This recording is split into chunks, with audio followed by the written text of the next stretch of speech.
คือวัดพระธาตุช้างคำ2ที่ด้วยกันนะก็จะใช้เวลาทั้งหมดด้วยกัน4 วัน 3 คืนนะแล้วก็จะเดินทางกลับมายังกรุงเทพมหานครอีกทีก็คือวันที่3ครับนะก็เบื้องต้นนะฮะหลายๆท่านก็ถามเข้ามาเรื่องของผ้าปูนั่งหรือว่าผ้าปูอาสนะของพระภิกษุนะพอดีก็ผมก็ได้กัลยาณมิตรท่านส่งขนาดมาก็คือ60 คูณ 60นะฮะแล้วก็เย็บขอบเดินขอบ2 สเต็ปด้วยกันนะฮะก็มีที่เชียงใหม่นะที่รับทำอยู่ตกผืนละ110 บาทนะที่ท่านส่งในส่วนของตรงนี้มานะแต่ว่ายังไม่ได้เป็นการพูดคุยนะฮะอันนี้แค่บอกเอาไว้ว่าอ๋อตกลงเนี่ยเขามีทำนะได้กัลยาณมิตรนั้นท่านหาเอาไว้ให้นะใครที่ผมไม่อยากเป็นต้นไอ้นั่นเลย คือเรื่องของเรื่องบอกให้ทำแล้วเพื่อที่จะเหมือนกับว่ากระจายกันนะฮะของท่านก็ถ้าใครอยู่จังหวัดไหนก็อุปถัมภ์อุปถากนะวัดใกล้ๆนะฮะก็ร่วมกันถ้ามาที่ผมเนี่ยมันก็จะกระจายอยู่แค่เชียงใหม่บ้างนะฮะลำพูนบ้างแล้วก็กรุงเทพก็จะอย่างเงี้ยฮะถ้าไม่ได้ไปงานบุญกับทางต้นบุญธรรมสถานนะฮะถ้าได้ไปงานบุญเนี่ยผมก็นำแจกแต่ละที่เพราะมันแวะหลายจังหวัดเนาะแต่ถ้ามิถุนามีโครงการจะลงภาคใต้นะฮะก็ณตรงนั้นเดี๋ยวสามารถอีกทีหนึ่งนะฮะเดี๋ยวเอาไปใกล้ๆก่อนนะครับก็จะเป็นธุระให้แต่ละที่ยังไม่ได้วางแผนครับนะฮะแค่มีโครงการเฉยๆครับผมส่วนวันนี้เองก็ทำหน้าที่ลูกครับนะฮะความดีของผมวันนี้นะฮะก็ได้แต่ดูแลคุณแม่นะผู้ป่วยอัลไซเมอร์ก็อย่างว่าฮะเพราะว่าเขาเองไม่ค่อยจะลุกไปไหนนะฮะไม่ใช่ว่าป่วยติดเตียงนะแต่ว่าไม่ยอมลุกเราก็เลยต้องไปกระตุ้นเขานิดนึงให้เขาขยับแข้งขยับขานะฮะแล้วก็รับประทานในสิ่งที่อยากกิน นะก็ไปปอกนู่นปอกนี่ให้เขากินนั่นแหละนะก็ขอทำหน้าที่ก็บุญแห่งความเป็นผู้ดูแลบุพการีแล้วกันเนาะฮะวันนี้ทั้งวันนะทั้งวันนะเพราะว่าเขาเหงาอะแล้วเรานานๆมาทีผมอย่างที่ว่าผมจะเป็นคนที่ชอบแย่คุณแม่อยู่เรื่อยๆก็จะแย่เขานะจริงๆวันนี้มันมีเรื่องฮาๆอยู่2-3 เรื่องแต่ผมลงไปแล้วแค่เรื่องเดียว นะเป็นตอนที่อยู่อัลไซเมอร์กำเริบนะฮะแล้วก็ยังมีอีกตอนเนี่ย นะแต่ยังไม่อยากเขียนนะครับเดี๋ยวหมดเดี๋ยวไว้วันพรุ่งนี้เพราะพรุ่งนี้เนี่ยจะต้องไปเตรียมตัวนะฮะแล้วพอดีผมจะต้องไปดูเรียกว่ากะว่าจะแวะไปสัปดาห์หนังสือหน่อยนะที่อะไรล่ะสถานีบางซื่อนะฮะพอดีจะไปดูหนังสือพุทธประวัตินะฮะเพื่อจะมาประกอบการเขียนหนังสือนะฮะก็กะไว้พรุ่งนี้แล้วจากนั้นช่วงบ่ายก็จะต้องเดินทางไปที่ย่านสุรวงศ์นะครับเพื่อไปพักที่โรงแรมสยามเฮอริเทจนะเพราะว่าอีกวันนึงเนี่ยต้องออกแต่ตี 4:30เพื่อเดินทางไปจังหวัดน่าน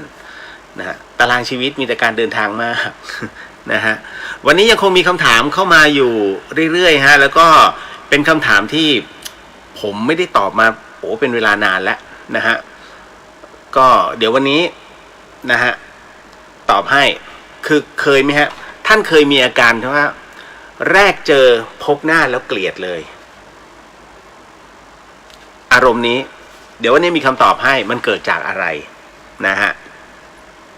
คือไม่รู้จักกันเลยไงเจอปุ๊บชังปั๊บ นะมันเกิดอะไรขึ้นคือประเภทแบบไม่ถูกชะตาว่ะ เห็นไหมมันมีคนประเภทนี้นะฮะแล้วก็ยังมีผู้ต้องการคำตอบในเรื่องของภาพพระพุทธเจ้านะวันนี้เขาส่งมาแต่ผมไม่สามารถจะมาโชว์แบบยกนะคอมมันก็ต้องเปิดมาเป็นคำถามนะจะยกให้เห็นเมื่อกระไรอยู่แต่อันนี้เพราะว่าอันนี้เดี๋ยวผมจะใช้ภาวนาแล้วก็จะใส่เป็นภาพพระพุทธเจ้าเช่นกันนะฮะภาพนี้ฮะคุณผู้ฟังก็หลายๆท่านได้เห็นกันเนาะนี่ฮะ เ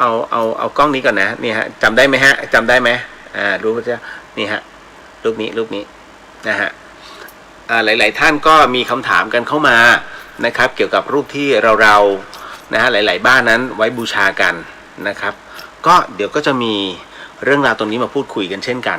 นะฮะไม่ได้เก่งครับไม่ได้ต้องบอกว่าผมก็ระดับหนึ่งก็คือพอจะทราบในระดับหนึ่งเพราะว่าเราก็อยู่ในแวดวงศิลปะเนาะนะครับเอาละเดี๋ยวจะตอบให้เมื่อวานนี้ค้างคาหลายเรื่องแม้กระทั่งเรื่องหลอนซึ่งมันเป็นเรื่องของข่าวแล้วก็น้องส่งมาผมก็ค้างที่จะเล่าเมื่อวานนี้เพราะมีหลายเรื่องพอสมควรเหมือนเดิมนะเพราะว่าเดี๋ยววันนี้เดี๋ยวขออนุญาตสำหรับนำสมทานศีล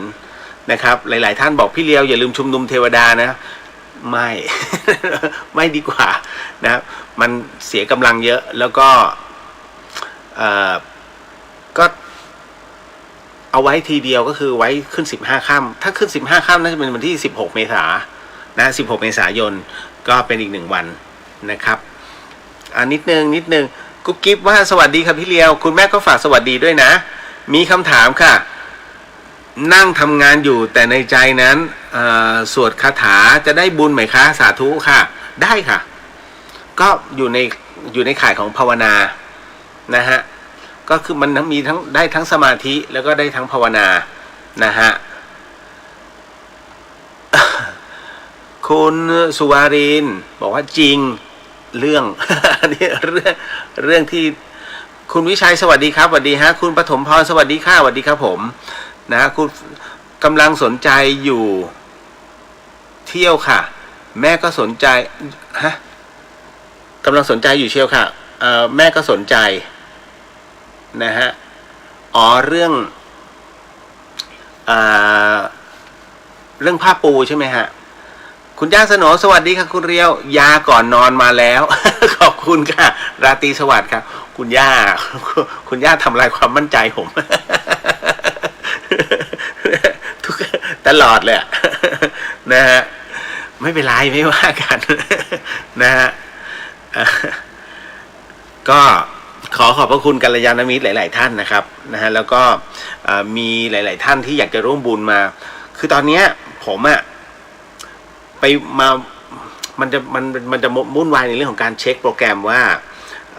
จะต้องเดินทางระยะทางแค่ไหนนะฮะแล้วก็ต้องนิมนต์ครูบาอาจารย์แบบไหนอะไรยังไงเนี่ยเพื่อสแตนบายเอาไว้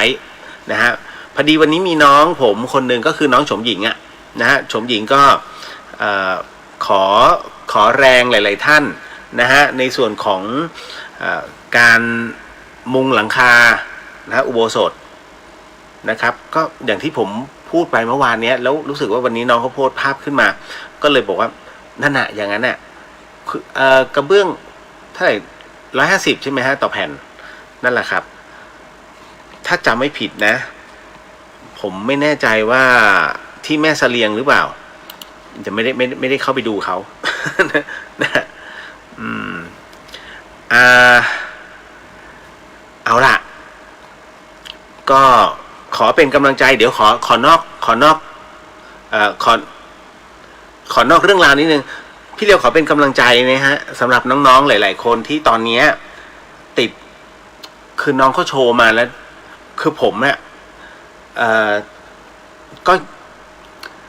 คือถ้าเรามียาเราส่งให้แล้วหลายๆคนตัดพ้อในเรื่องของการรับส่งนะฮะในเรื่องของห้องเขาเรียกว่าอะไรล่ะที่กักตัวนะฮะขอเป็นกำลังใจให้แล้วกันนะครับผมก็ไม่รู้จะทำยังไงเพราะว่าเราเป็นเพียงลำพังอย่างยาต่างๆเนี่ยฮะกัลยาณมิตรส่งมาให้ผมก็ส่งไปให้หลายๆท่านเนี่ยเกือบหมดแล้วนะฮะคือตอนแรกมีเยอะตอนนี้มันเยอะมากคนที่เป็นคุณนะครับแล้วผมก็จัดส่งให้อย่างของคุณย่าสโหนเนี่ยคุณย่าส่งฟ้าทลายโจรมาให้ผมก็จะแบ่งเอาไว้แล้วก็จัดส่งแต่ละคนนะครับก็เรียกว่ารักษาได้หลายบ้านเลยนะคือตอนนี้ไปตรงไหนแจกแต่ไม่มีฟาวินะฮะใครบอกที่มีฟาวิช่วยไปดูหน่อยนะครับเขาแจกเฉพาะฟ้าทลายโจรก็เขาก็บอกว่าแยกเขียวเหลืองแดง มาตรฐานเขียวเหลืองแดงอยู่ตรงไหนอาการเนี่ยนะฮะคือผมก็ไม่เข้าใจว่าถ้าฟ้าทลายโจรเนี่ยนะมันรักษาตั้งแต่ระยะแรกแล้วได้เลยนะฮะถ้าเป็นตอนแรกนะฮะรักษาด้วยตรงนี้เถอะนะไม่ต้องไปง้อฟาวิแล้วแต่ที่สำคัญเนี่ยผมก็ไม่เข้าใจว่าระบบในเรื่องของการกักตัวมันหลวมมากนะคุณตอนนี้ที่มีไลน์ออกมา ใครที่ขึ้นขีดเดียวขอให้กักตัวอยู่บ้านเพราะตอนนี้ด้านนอก2 ขีดหมดแล้ว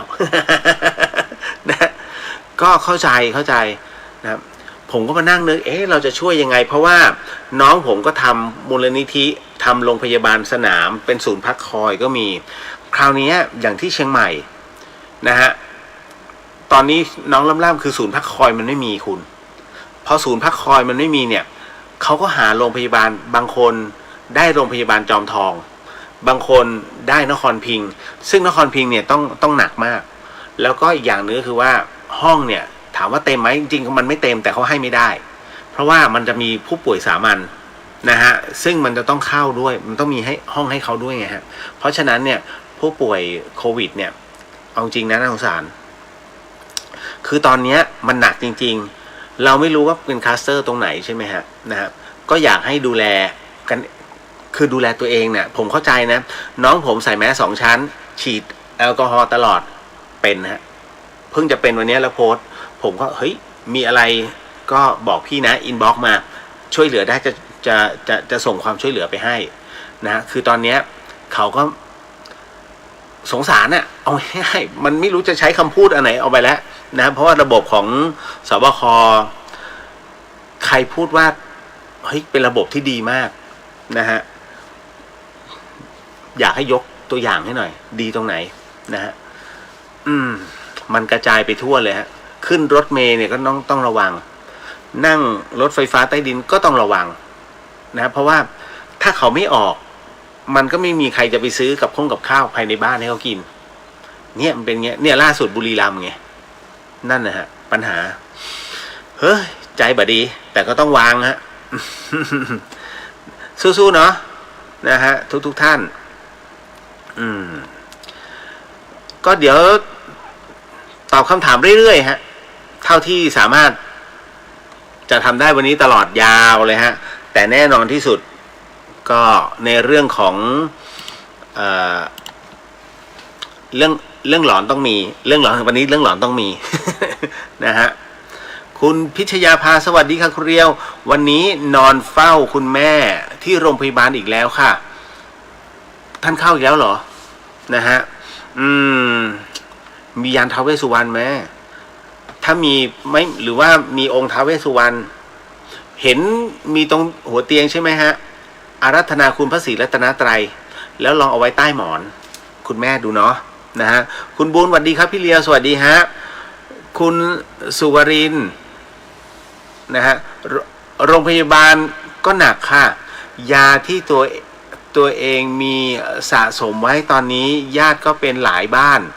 แจกไปหมดแล้วเหมือนกันค่ะโอ้โหเห็นไหมเนี่ย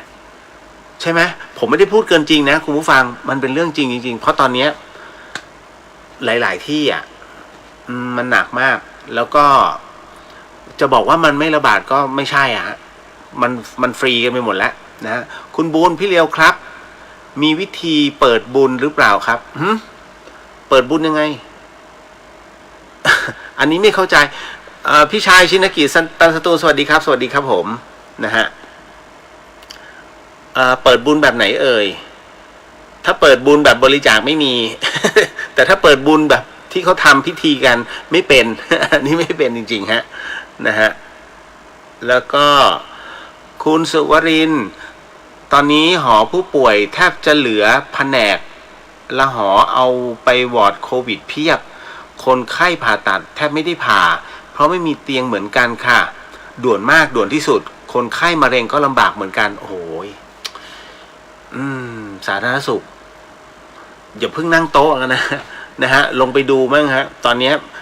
เอาจริงนะผมสงสารน้องๆพยาบาลแล้วก็น้องหมอซึ่งน้องหมอหลายคนก็เป็นเพื่อนเรียกว่าเป็นเพื่อนกันแล้วกันนะฮะเขาก็บ่นมานะฮะแต่เขาก็ต้องทำไงนะฮะโอ้โห มันไม่มีคำไหนที่จะดีไปกว่าสู้ๆเพราะว่าพวกคุณทำบุญกันทุกวันการช่วยเหลือหนึ่งชีวิตนะฮะให้รอดแล้วกลับมาบ้านได้อย่างปกติสุขเนี่ยบุญมากเพราะมนุษย์คือสัตว์ประเสริฐคุณต้องเข้าใจตรงนี้นะเพราะหลายๆคนพี่จะทำบุญยังไงนี่ไงฮะบริจาคเลือดก็เป็นบุญนะฮะหลายๆคนกลัวโควิดก็ถ้ากลัวเลือดจะหมดโลก เอาจริงเพราะอุบัติเหตุมีตลอดแล้วคนเมาขับรถไม่ค่อยคำนึงถึงคนบริจาค เอาจริงนะฮะมีโอกาสไปบริจาคเลือดนะฮะไปบริจาคร่างกายไปบริจาคอวัยวะนะฮะนั่นคือเป็นบุญเป็นกุศลนะฮะท้ายที่สุดแล้วเนี่ยหากช่วยเหลือพยาบาลได้เบื้องต้นจะดีมากจริงๆนะถ้าเป็นผมนะผมจะบอกวิธีการเลยสบคขอเป็นรวมการเฉพาะกิจทุกช่องออกเลยวิธีการปฐมพยาบาลเบื้องต้นสำหรับผู้ที่ป่วยและรู้ตัวว่ากำลังป่วยเบื้องต้นเลยคุณจะต้องเตรียมอะไรบ้างนะฮะแล้วก็จะต้องรักษายังไงก่อนที่จะต้องถูกส่งตัวคือให้มันเป็นสเต็ปอะพอมันออกมาเป็น YouTube อะไรเงี้ยบางคนใช้ Samsung Hero นะมันก็ไม่มีอ่ะเข้าใจเนาะนะฮะทำไมผมไม่เลื่อนตรงนี้ผมต้องมาเลื่อนตรงนี้ ไม่เข้าใจไม่เป็นไรนะฮะโทรศัพท์มันสว่างนะนิดนึงคุณพิชยาภามีค่ะนำมาด้วยค่ะที่คุณเลียวส่งมาให้นั่นนะฮะอาราธนาคุณพระศรีรัตนตรัยก่อนเนาะนะฮะขอบุญพระพุทธธรรมพระสงฆ์เดี๋ยวตอนที่สมทานศีลเอาอย่างนี้ฮะเดี๋ยวผมจะชุมนุมเทวดาก่อนเนาะแล้วก็นำสมทานศีลถึงตรงนั้นเปิดลองเปิดให้คุณแม่ฟังก่อนก็ได้นะฮะแล้วก็หลังจากนั้นเสร็จปุ๊บเดี๋ยวผมต้องอัญเชิญเทวดากลับดีกว่าไหมเนาะนะฮะช่วยกันคืออย่างน้อยได้จริงๆไม่อยากชุมนุมนะมันจะใช้กำลังเยอะไอ้ท่องธรรมดามีปัญหาไง นะเดี๋ยวสักครู่แล้วกันเนาะแป๊บหนึ่งฮะขออนุญาตอ่านให้จบก่อนคุณปฐมพรที่บ้านปลูกฟ้าทลายโจรค่ะพอเจ็บคอก็เด็ดกินกับน้ำพริกมื้อละ 4-5 ใบ2 วันอาการเจ็บคอหายไปเลยผมว่าใช้ได้จริงๆนะฟ้าทลายโจรผมเคยคือเอาง่ายๆเวลาเรานอนหลับสนิทบางทีเราอ้าปากแล้วน้ำในคอมันแห้งเรารู้สึกแสบคอจากนั้นผมว่าเฮ้ยเป็นปะวะมันจะเป็นอย่างนี้แล้วนะหยิบฟ้าทลายโจรเลยผมหยิบมา2 เม็ดซัดเลยแล้วก็ดื่มน้ำแล้วก็นอนต่ออาการหายฮะอาการหายไปเลยคือไม่รู้อุปทานไม่อุปทานแต่ว่าไม่ไว้ใจตัวเอง ณตอนนั้นนะตอนที่ยังไม่ได้ไอตัวพ่นจมูกนะครับครูสุนทรสวัสดีครับนะครูสุนทรก็จากฮอดนะฮะคุณกงสวัสดีครับคุณเลี้ยวสวัสดีค่ะคุณกงนะฮะเอามายังเหมือนเดิมนะฮะฝั่งนี้ผมต้องอาศัยอุปกรณ์นิดนึงนะฮะ อย่าหาแล้วกันคุณบูนสวัสดีครับพี่เลียววันนี้เอาแว่นมาส่องไหมฮะนี่ไงส่องอยู่พี่สุวรรณยาสวัสดีค่ะสวัสดีครับพี่นะฮะคุณณัฐศิษย์สวัสดีครับพี่เลียวสวัสดีครับผมนะฮะก็บอกแล้ว จุดพีคมันอยู่ตรงนี้จุดพีคมันอยู่ตรงที่น้องบอกจุดพีคพี่เลียวคือยกแว่นขยายขึ้นมา คุณจันยาสวัสดีค่ะคุณเลียวสวัสดีฮะพี่วรันทรสวัสดีครับคุณเลียวสวัสดีครับพี่นะฮะแล้วก็มาถึงคุณจินชาสวัสดีค่ะคุณเลียว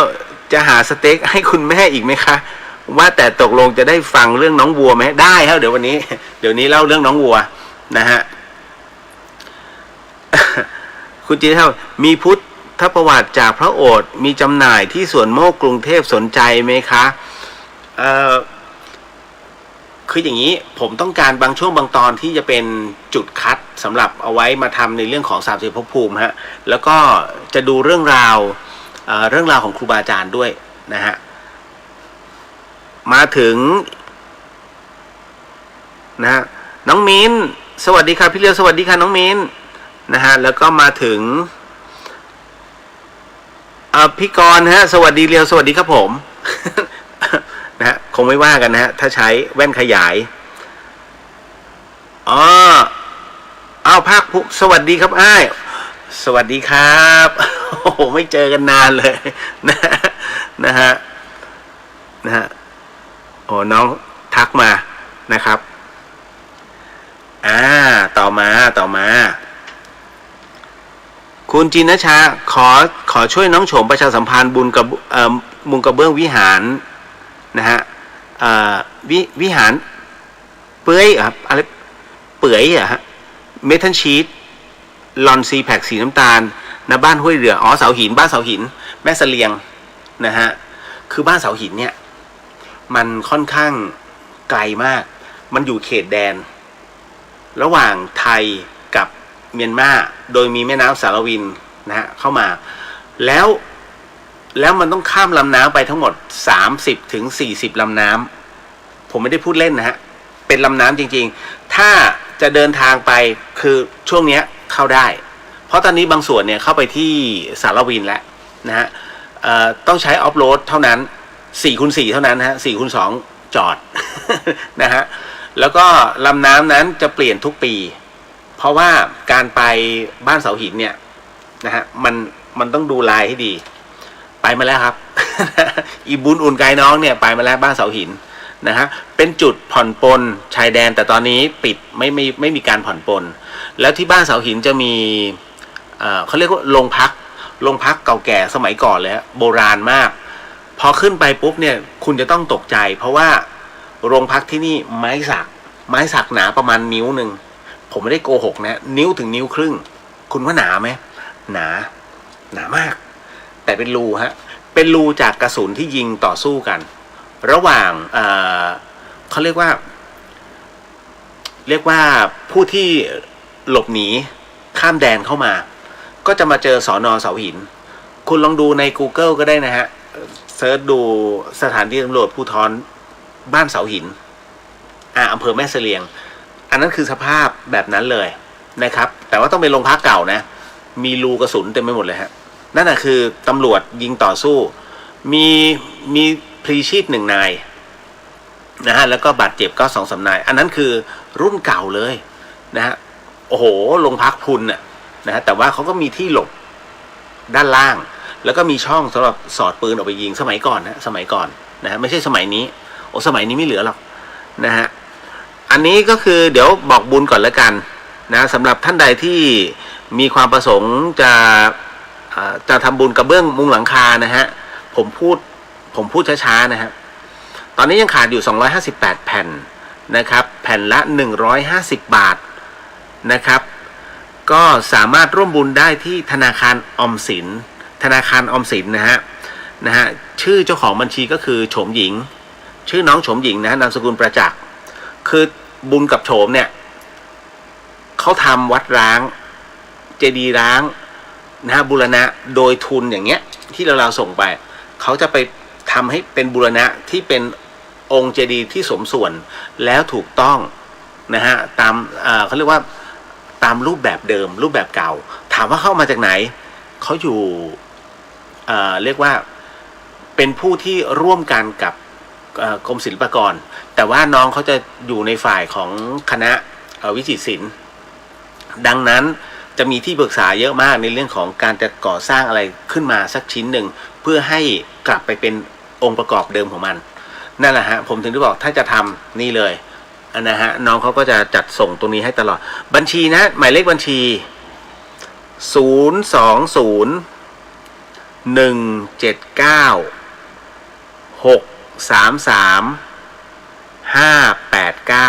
020-179-633-589อีกรอบนะฮะ020-179-633-589มันจะมี12ตัวนะฮะเพราะฉะนั้นเนี่ยเป็นบัญชีออมสินชื่อบัญชีโฉมหญิงประจักษ์นะครับนะฮะก็สามารถร่วมบุญได้ร่วมบุญหลังคานะฮะก็จบลงไป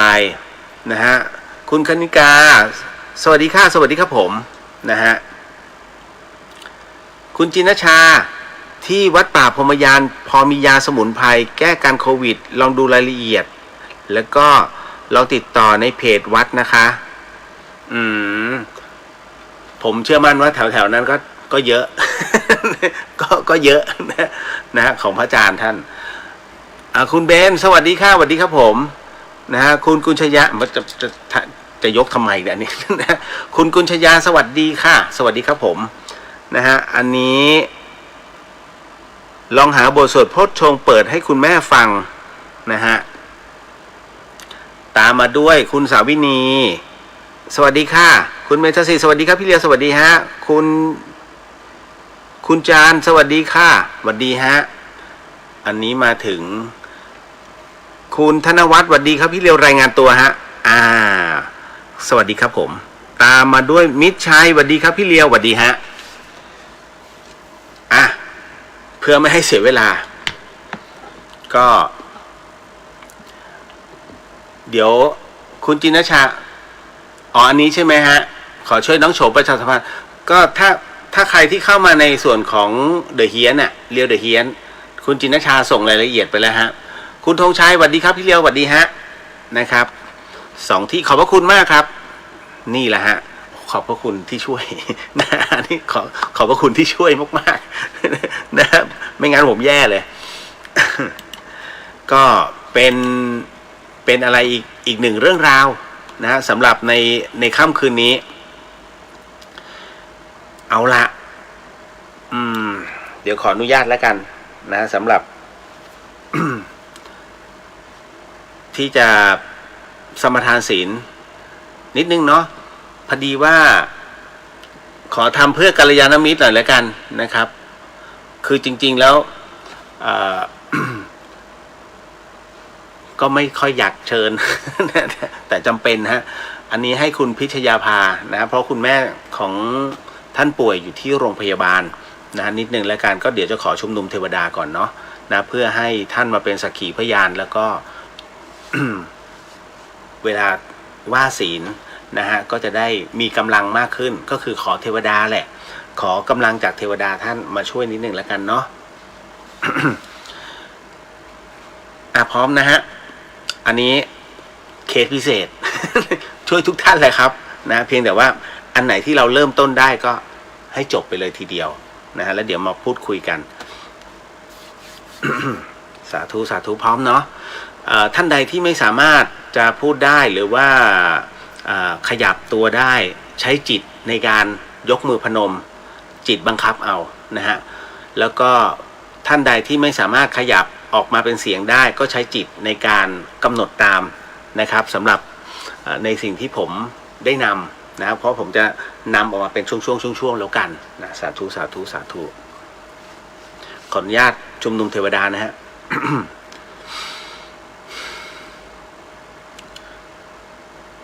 สมันตาจักวาเรสุอัตราคาชันตุเทวดาสัทธมังมุนิราชาสาสุนันตุสักขโมกดังสักเคกาเมจารุเปคิริสิขรตเตจันตะเลเควิมาเนทิเปรเทจะคาเมตรุวนาคาเนเคหาวัตุมหิเคเตอุมมาจายันตุเทวาชลทาลวิสเมยาคาคันธาพนาคาติทันตาสันติเกยังมุนิวรวจนังสาดาวเมสุนันตุธัมมสวนาคาโลยามพดันตาธัมมสวนาคาโลยามพดันตาธัมมสวนาคาโลอายัมพทันตา ตอนนี้ก็ว่าในข้อศีลนะครับ พุทโธธัมโมสังโฆศีลข้อ 1ไม่ฆ่าสัตว์ศีลข้อ 2ไม่ลักทรัพย์ศีลข้อ 3ไม่ประพฤติผิดในกามศีลข้อ 4ไม่พูดเท็จศีลข้อ 5ไม่ดื่มสุราและของมึนเมาบัดนี้ข้าพเจ้าตั้งใจรักษาศีลแล้วบัดนี้ข้าพเจ้าคือผู้มีศีลข้าพเจ้าผู้มีศีลละอายต่อการทำความชั่วกลัวต่อผลของบาปกรรมข้าพเจ้าผู้มีศีลมีหิริโอตปะมีกายเป็นมนุษย์มีใจเป็นเทวดาเป็นมนุษย์เทโวเข้าถึงความเป็นสหายกับเหล่าเทวดาทั้งหลายณบัดนี้ข้าพเจ้าทั้งหลายขออดโทษลดกรรมที่ข้าพเจ้าประมาทพลาดพลั้งในช่วงวันนี้ลงในฉับพลันและขอให้กรรมดีที่ข้าพเจ้าหรือเหล่ากัลยาณมิตรได้ทำไว้นั้นขอจงมาแทรกส่งผลบุญนี้ให้ข้าพเจ้าได้มีความสุขและประสบผลสำเร็จตลอดไปเถิดสาธุสาธุสาธุนะฮะก็อันนี้ทำบุญไปแล้วนะฮะก็อันเนี้ยที่ให้สมทานศีลเพราะว่าบังเอิญว่าคุณแม่ของคุณพิชยาภานะฮะเรียกว่า ไม่สบายแล้วมีอาการในตอนแรกเพ้อนะถามว่าเพ้อจริงไหมถ้าเอาตามหลักการแพทย์ดูว่าเพ้อแต่ถ้าเอาตามหลักที่ได้เห็นนะฮะไม่ได้เพ้อ นะฮะเพียงแต่ว่ากำลังธาตุของท่านอ่อนแล้วพอตอนกำลังธาตุของท่านอ่อนเนี่ยมันจะเห็นบางอย่างนะฮะซึ่งมันเป็นเรื่องที่อาจินไตยมันอธิบายไม่ได้แม้แต่ผมเนี่ยถ้าอธิบายไปก็อย่างที่พูดครั้งที่แล้วพออธิบายไปเสร็จปุ๊บเนี่ยมันจะมีประเภทก็คือเป็นบุคคลที่เชื่อและไม่เชื่อดังนั้นเนี่ยจึงไม่สามารถที่จะไปฟันธงว่าเฮ้ยจำเป็นต้องเชื่อนะไม่จำเป็นฮะแต่ว่าให้รับรู้บางอย่างก็คือว่าเมื่อเรามีธาตุที่คือร่างกายของเราเนี่ยมันประกอบไปด้วยธาตุดินธาตุน้ำธาตุไฟธาตุลมถูกไหมฮะเพราะฉะนั้นเนี่ย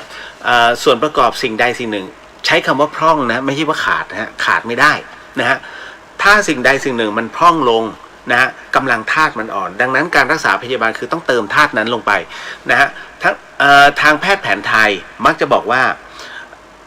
การที่ร่างกายของเราสุดโทรมลงไปเพราะว่ามันมีบางอย่างที่มันเริ่มเสื่อมถอยดังนั้นเราต้องกินอาหารหรือว่ากินยาที่เสริมในส่วนที่มันถอย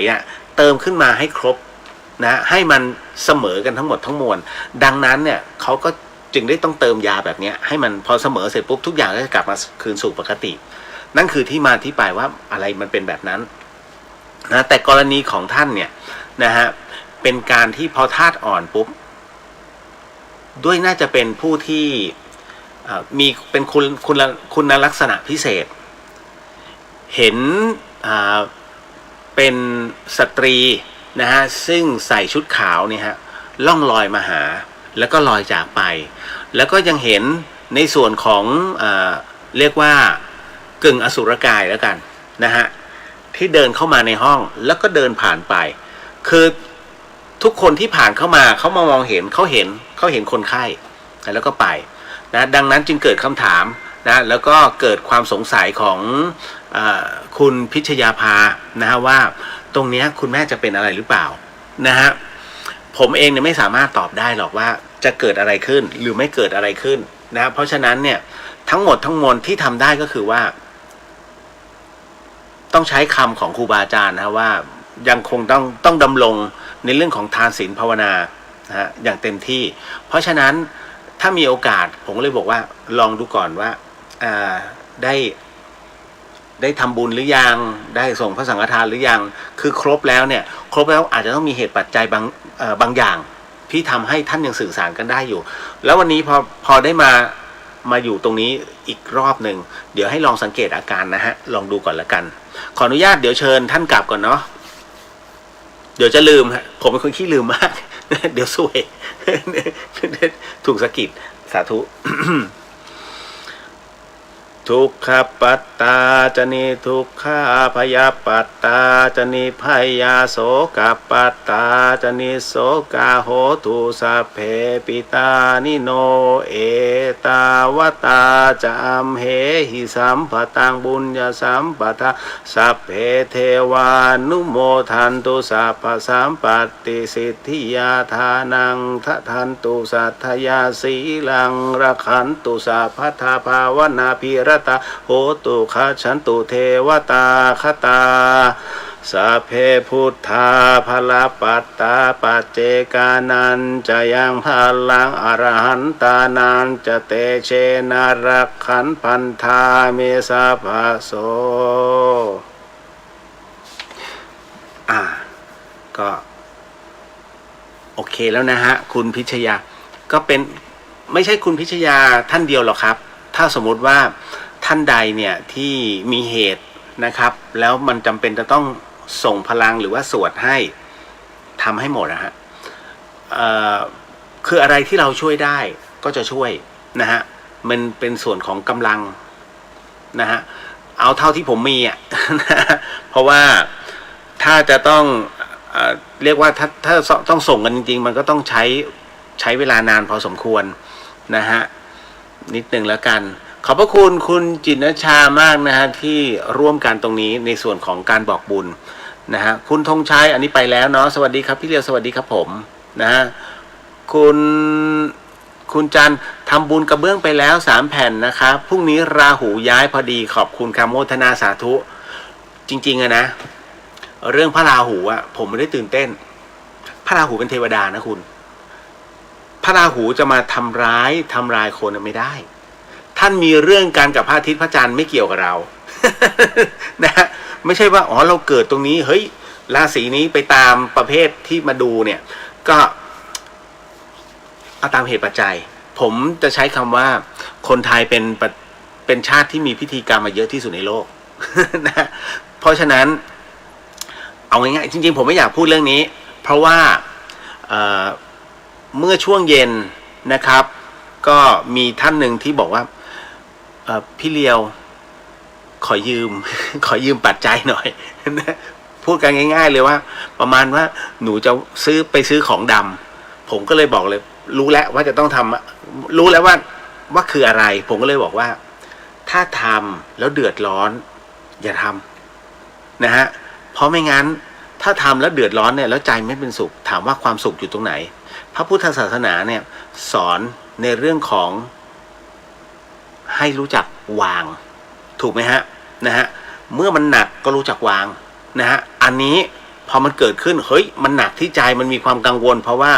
คุณกำลังโดนระบบจิตวิทยาที่อัดเข้ามาแล้วเป็นระบบความเชื่อซึ่งฉันจะต้องทำให้ได้แล้วมันทุกข์ไงทุกข์เพราะว่าปัจจัยคุณขาดถูกไหมฮะดังนั้นพอปัจจัยมันขาดเสร็จปุ๊บต้องหาหยิบยืมนี่นู่นนั่นกลายเป็นเดือดร้อนทั่วหน้านะฮะบุญตรงไหนพระราหูชอบดีมากมึงเป็นหนี้เพราะกูไม่ใช่ฮะผมถึงต้องบอกต้องทำความเข้าใจสมัยว่าพระราหูคือเทวดานะไม่ใช่ยักษ์นะฮะใครบอกว่าเป็นยักษ์นี่มาคุยกันหน่อยนะตรงไหนพระราหูจึงเป็นผู้ที่มีเมตตานะเพียงแต่ว่ามันเป็นเรื่องของนิทานชาติเวรที่เขานำมาเล่ากันเนี่ยรู้จักใช่ไหมฮะเรื่องนิทานชาติเวรนะใครที่ดูหมอเป็นจะรู้เรื่องนี้ผมถึงได้เฉยๆนิ่งๆแล้วพอเอาโหราศาสตร์มาใส่กับคนที่เขาไม่รู้เรื่องเนี่ยโอ้โหต้องทำแล้วเนี่ยฮะมันก็เลยอันนี้ก็เลยต้องบอกว่าให้พิจารณาตามเหตุปัจจัยนะฮะทำแล้วสบายใจทำแต่ว่าถ้าทำแล้วเราเดือดร้อนอย่าทำอันนี้เดี๋ยวนะผมไม่ได้ว่าอันนี้นะผมกำลังบอกว่าสำหรับผู้ที่ต้องไปหยิบยืมกันเนี่ยแล้วเราเดือดร้อนไม่ต้องขนาดนั้นนะต้องฝ่า ตลาดนะลงไปที่ต้องไปเบียดเสียดผู้คนซึ่งเราไม่รู้ช่วงนี้เป็นโรคระบาดกันพระราหูชอบไหม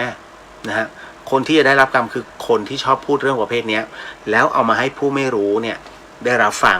พวกนี้กรรมมันจะตีแล้วตีเป็นทวีคูณนะฮะ เพราะอะไรมันต้องให้เขาเสี่ยงไปซื้อของมาเพื่อที่จะบูชานะฮะเอาจริงนะผมเคยบูชาแล้วก็ถูกตำหนินะฮะว่าสุดท้ายแล้วของบูชาไปไหนเนี่ย เพราะผมเองก็กินของบูชาไม่ได้นะฮะของงานศพของบูชาไม่ได้เลยนะแต่ถ้าเป็นของพระได้เหมือนกับถวายพระหรือว่าพระพุทธรูปเงี้ยนะแล้วลามากินอย่างเงี้ยได้นะถวายพระสงฆ์แล้วเป็นข้าวก้นบาตรส่งมาอย่างเงี้ยได้แต่ถ้าของที่ไหว้ไม่ได้เลยนะฮะอันนี้ก็เลยเรียกว่าเล่าสู่กันฟังนะครับเดี๋ยวพี่เลียวตอบให้อันนี้ เยอะนะฮะมาถึงคุณพี่ชาภาไม่เป็นไรฮะช่วยกันนะฮะก็น้องเขาขอโมทนาสาธุนะคุณย่าสโหนร่วมบุญก่อนนอนกับคุณโฉมหญิงเรียบร้อยโมทนาสาธุฮะนะครับก็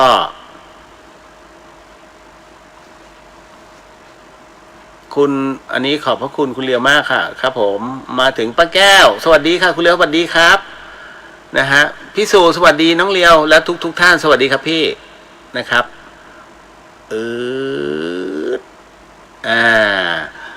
คุณนันทินีสวัสดียามดึกค่ะสวัสดีครับผมคุณชยาได้ยินมาว่าพระราหูมาให้สวดมนต์รัตนสูตรรับค่ะไม่ต้องทำพิธีรับก็ได้ค่ะสวดมนต์รับแทน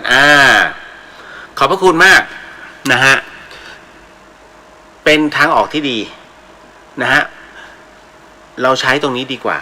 นะฮะรัตนสูตรนะครับขอบพระคุณมากๆฮะเพราะผมจะเป็นอะไรที่จะไม่วุ่นวายเรื่องนี้เลยนะฮะมันจะไปกระทบคือผมเวลาผมพูดนะผมพูดแรงแล้วจะบอกว่ามันแรงตั้งแต่เป็นพระเหลืองนะคือต้องบ่งเข้าไปในใจเหมือนหลวงพี่ท่านท่านบ่งลงไปเพื่อให้คนได้สะอึกนิดนึงแล้วก็หยุดเพราะว่าเมื่อจะทำอีกครั้งหนึ่งเนี่ยคำพูดเนี้ยมันจะไปอยู่ในใจนั่นแหละผมก็เลยต้องบอกว่าคิดก่อนแล้วกันแต่ถ้าเป็นความสบายใจทำ ก็สบายใจไงนะฮะบอกแล้วว่าศาสนาพุทธไม่เคยห้ามแต่ให้ทดลองนะฮะเมื่อทดลองแล้วดูแล้วฉันยังติดตรงนี้ก็ไม่เป็นไรฮะก็มันไปควบคู่กันได้นี่ฮะขอบพระคุณมากๆนะฮะคุณสุวรินทร์บอกว่าพอดีดวงตัวเองมีราหูเลยทำบุญให้ท่านค่ะท่านจะได้มาคุ้มครองเราแล้วก็ครอบครัวค่ะพอดีเป็นราหูอมจันทร์โมทนาสาธุนะฮะทำดีไงนะฮะอันนี้ถือว่าคิดดีทำดีนะฮะก็โมทนาสาธุนะครับแต่ไม่ต้องเยอะนะของไม่ต้องเยอะ นะฮะตามมาด้วยอันนี้เดี๋ยวอันนี้ต้องใช้แว่นนิดนึงฮะคุณยุพดีโมทนาสาธุค่ะนะครับแล้วก็มาถึงคุณชุลีพร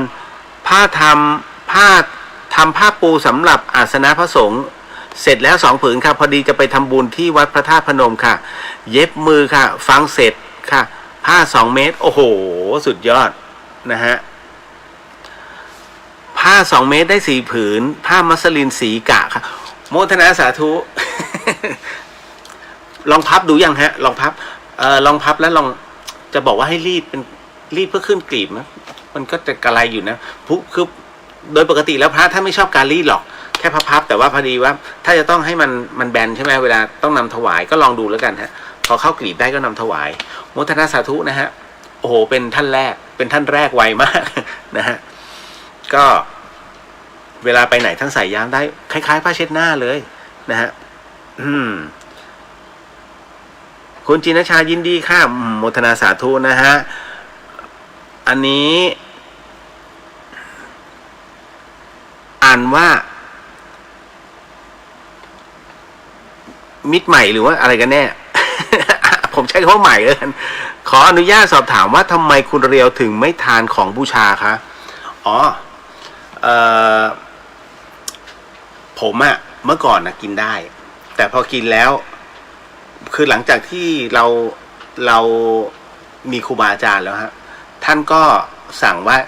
อย่ากินเด็ดขาดผมก็พระอาจารย์จะเสื่อมเหรอตอนแรกท่านก็บอกไม่ใช่ของมันจะหมด โอ้พระอาจารย์เอาจริงดิ ก็ลองดูพอทานเข้าไปเท่านั้นนะฮะเอาจริงนะผมก็ทานของที่ตอนแรกกินกระเพาะปลาก่อนเพราะผมเป็นคนชอบกระเพาะปลาแล้วงานศพมักจะมีกระเพาะปลาซัดก่อนเลยซัดคุณเชื่อไหมโอ้โหกลับมานี่มันมาทั้งพี่ทั้งน้องอ่ะอาเจียนด้วยท้องเสียด้วยเสร็จปุ๊บสงสัยน้ำส้มงานที่สองลองเขาจ่ายเป็นกล่องโอ้ซัดเลยคืองานศพไงนะฮะเท่านั้นแหละฮะอาเจียนแบบหน้าเขียวอ่ะแล้วล้ม จนกระทั่งผมรู้แล้วครับว่าทำไมมันจึงเกิดอะไรขึ้นแล้วท่านก็ให้ผมไปสวดมนต์สวดอยู่4 ชั่วโมง อิติปิโส4 ชั่วโมงคุณพระช่วยต่อหน้าพระนะอันนี้ก็เลยเป็นเหตุตั้งแต่นั้นเป็นต้นมาไม่กินอีกเลยเป็นเวลา10 ปีแล้ว10 กว่าปีแล้วนะครับ จนบัดนี้ผมก็หาคำตอบไม่ได้นะฮะขจรศิลป์สวัสดีครับพี่เลี้ยวสวัสดีครับนะฮะมีเพื่อนผมเนี่ยของงานศพไม่กินเหมือนกันนะฮะเพราะเขาถืออันนั้นคือเขาถือเขาเองเขาไม่ใช่ว่ามีครูบาอาจารย์ไงนะฮะอย่างประเภทที่โดนของวันนี้เห็นไหมข่าวพระถูกของโอ้โหเป็นภาพที่ เห็นแล้วหมดเลยจบกันเลยนะฮะกลายเป็นสนุกปากนักข่าวเลยฮะวจีกรรมเต็มคุณผู้ฟังฮะท่านใดที่ถูกของนะผมแนะนำว่าให้คุณไปหาบวบไปกินแกงบวบนะฮะไปกินต้มฟักอะไรก็ได้ต้มฟักแกงไก่นะฮะผัดบวบใส่ไข่นะฮะแล้วอะไรวะเดี๋ยวก่อนมาเฟืองไปหาคุณไปกินแหนมเนืองเพราะมันต้องใส่มะเฟืองนะฮะถ้าอะไรล่ะถ้าเป็นมะม่วงไม่เอาบอกขอมะเฟืองมะเฟืองหน้านี้ไม่มีจบเลย มะเฟือง3 ชนิดฟักบวบมะเฟืองมันมีอีกแต่ผมจำไม่ได้อันนี้กินแล้วมันเขาเรียกว่าเสื่อมมนที่เขาใช้หรือว่าของที่มันอยู่ข้างในมันจะเสื่อมนะฮะอันนี้ก็ใช้ได้แต่ในระดับหนึ่งนะอันนี้หมายถึงว่าระดับอนุบาลคนที่เขาปล่อยของเนี่ยคุณไอ้ประเภทมือใหม่เนี่ยเขาประเภทเป่าลอยลมเขาถึงได้บอกว่าเวลาที่อะไรก็ตามได้ยินเสียงตอนคืนคุณอย่าทักเขาเรียกพวกเป็นนักเรียนที่ไปขอเรียนกับครูบาอาจารย์แล้วเอามึงก็ต้องทดลองกันแล้วกันเขาก็จะหยิบนิ้วหยิบนี่มานะฮะแล้วก็เป่าแล้วก็ลอยลมไอ้เป่าลอยลมเสร็จปุ๊บเนี่ยมันจะกลายเป็นคือของเนี่ยมันต้องมีที่ลงถ้าไม่มีที่ลงเนี่ยประมาณสักก่อนรุ่งสางเนี่ยมันก็จะหมดฤทธิ์แล้วแต่คราวนี้พอมันมีแต่ถ้ามันมีที่ลงหมายถึงว่าคนนั้นเขาจะมีฤทธิ์นะฮะมันก็ต้องมาในลักษณะเสียงต่างๆเสียงนกบ้างเสียงอะไรที่มันไม่ควรจะมีในช่วงกลางคืนน่ะนะฮะให้เราทักเฮ้ยเสียงอะไรวะเรียบร้อยเลย มันฟุบเข้ามาเรียบร้อยนั่นนะฮะกินประเภทเนี้ยแก้หายแต่ถ้าประเภทเป็นอาชีพเลยอันนี้ไม่แนะนำนะฮะมันจะกลายเป็นของแสลงมันไม่ใช่ของแสลงมันจะเป็นของที่เรียกว่ามันทำให้คุณเจ็บหนักขึ้นเพราะเขามีตัวแก้อยู่อันนี้ต้องไปให้ประเภทผู้ที่รับเอาของออกเขาทำพิธีให้นะฮะ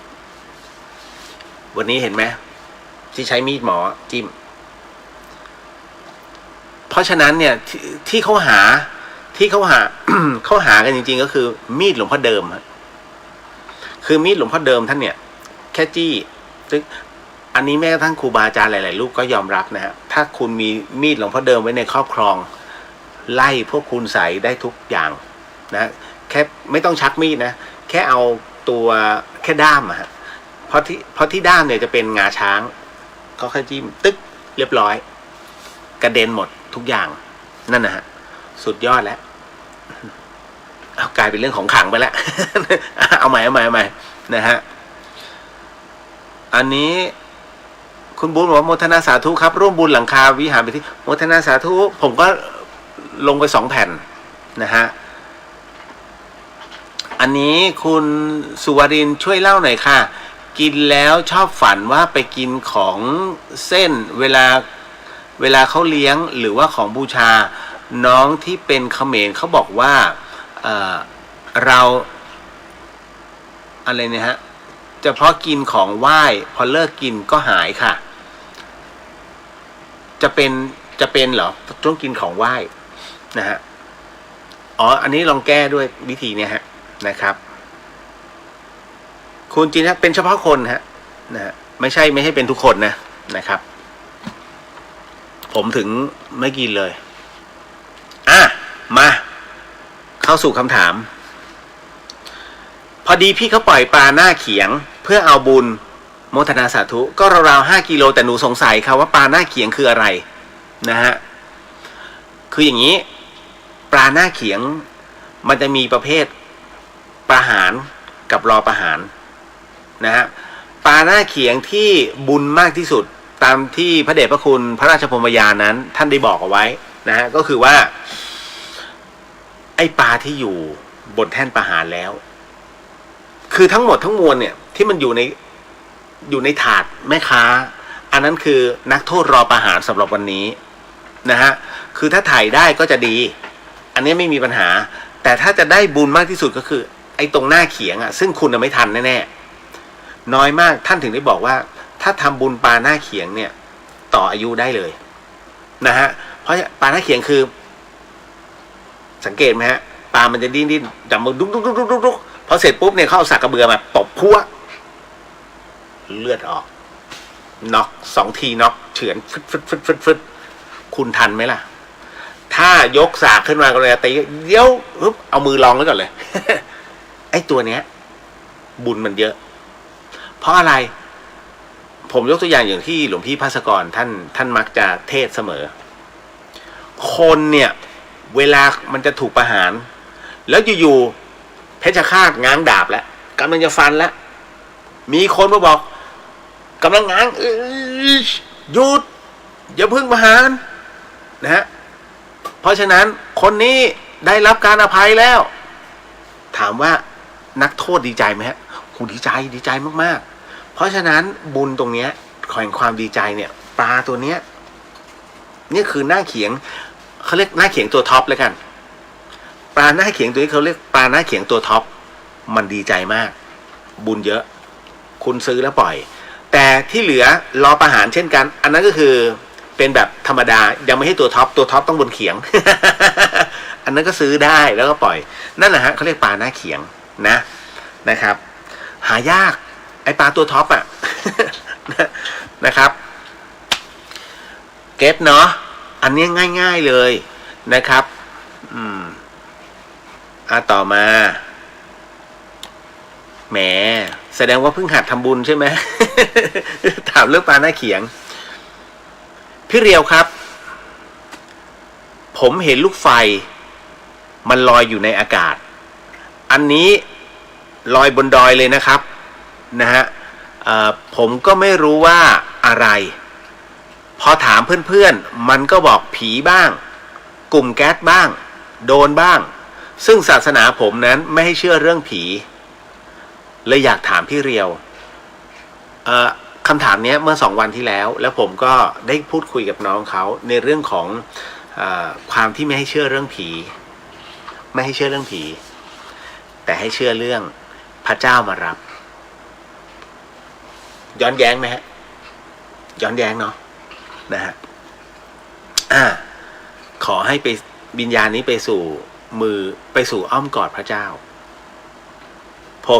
แต่ไม่ให้เชื่อเรื่องผีผมคิดอะไร นะฮะคือมันย้อนแย้งไงแต่คราวนี้ไม่เป็นไรมันเป็นความเชื่อนะฮะพี่เหลียวก็เลยจะบอกว่าศาสนาพุทธเราก็เช่นกันครับน้องศาสนาพุทธของเราเนี่ยไม่อยากให้ไปโฟกัสที่วิญญาณ ผีไม่ท่านสอนให้เรารู้จักวางสอนให้รู้จักกิเลสนะฮะให้เขาเรียกว่าต้องรู้จักในเรื่องของทานศีลภาวนาให้เรามีนะตรงนี้นะเรื่องผีวิญญาณเรื่องชาติภพมันมีแน่ๆแต่ให้รู้เฉยๆนะฮะเพราะฉะนั้นทั้งหมดทั้งมวลเนี่ยนี่เลยครับนี่คือสิ่งที่พุทธศาสนานั้นของเราได้สอนเอาไว้นะฮะเอาละคราวนี้พอได้คุยแล้วก็อธิบายเนี่ยเพราะแต่ละคนต้องพิจารณากันเอาเองนะฮะจะมาบอกว่าเฮ้ยนรกสวรรค์มันมีแต่ไม่เชื่อเรื่องผีแล้วจะยังไงอ่ะทุกอย่างมันมาครบองค์ของมันอยู่แล้วนะฮะผีวิญญาณคือจิตถูกไหมฮะเมื่อจิตเนี่ยเมื่อกายมันใช้ไม่ได้จิตมันออกไปเนี่ยมันล่องลอยไปมันต้องมีที่อยู่ของมันทั้งหมดทั้งมวลเนี่ยถึงได้บอกว่ามันย้อนแย้งแต่ศาสนาพุทธคุณสังเกตไหมพระพุทธศาสนาเนี่ยคำสอนพระพุทธเจ้าไม่เคยผิดแม้แต่ข้อเดียวไม่เคยผิดนะตั้งแต่แม้แต่ข้อเดียว 2,000 กว่าปีมาแล้ว 2,500 ตีไป 2,600 ปีมาแล้วนี่ฮะไม่มีข้อใดผิดเลยถูกไหมครับเพราะว่าพระพุทธองค์สอนนะให้เรารู้จักพ้นทุกข์นะให้รู้จักวางนะอะไรที่ละได้ละนะอะไรที่ละไม่ได้จงขจัดมันออกไปนะให้เกิดความว่างเกิดขึ้นนี่แหละฮะก็เลยได้คุยกับน้องเขาน้องเขาเลยเก็ตว่าเอาล่ะไอ้ที่ลูกไฟที่คุณเห็นเนี่ยหนึ่งถ้าตามหลักเป็นโดรนหรือเปล่ามีนักท่องเที่ยวหรือเปล่าบนดอยนะฮะสองถ้าไม่ใช่กลุ่มแก๊สก็ใช่อาจจะที่เพื่อนเขาว่ากลุ่มแก๊สมันลอยตัวแต่ถ้ามีแก๊สเกิดขึ้นจะต้องมีแหล่งที่มาของมันถูกไหมบนดอยตรงไหนมีแหล่งแก๊สของเชียงใหม่เอามาสักที่หนึ่งแต่ถ้าน้ำมันดิบไม่ว่ากันเพราะฝางมันมีบ่อน้ำมัน นะฮะบ่อน้ำมันฝางนะฮะคราวนี้อีกอันหนึ่งนะฮะถ้าผมจะบอกว่ามันคือเปรตชนิดหนึ่งล่ะเปรตชนิดหนึ่งที่มันลุกเป็นไฟนะฮะ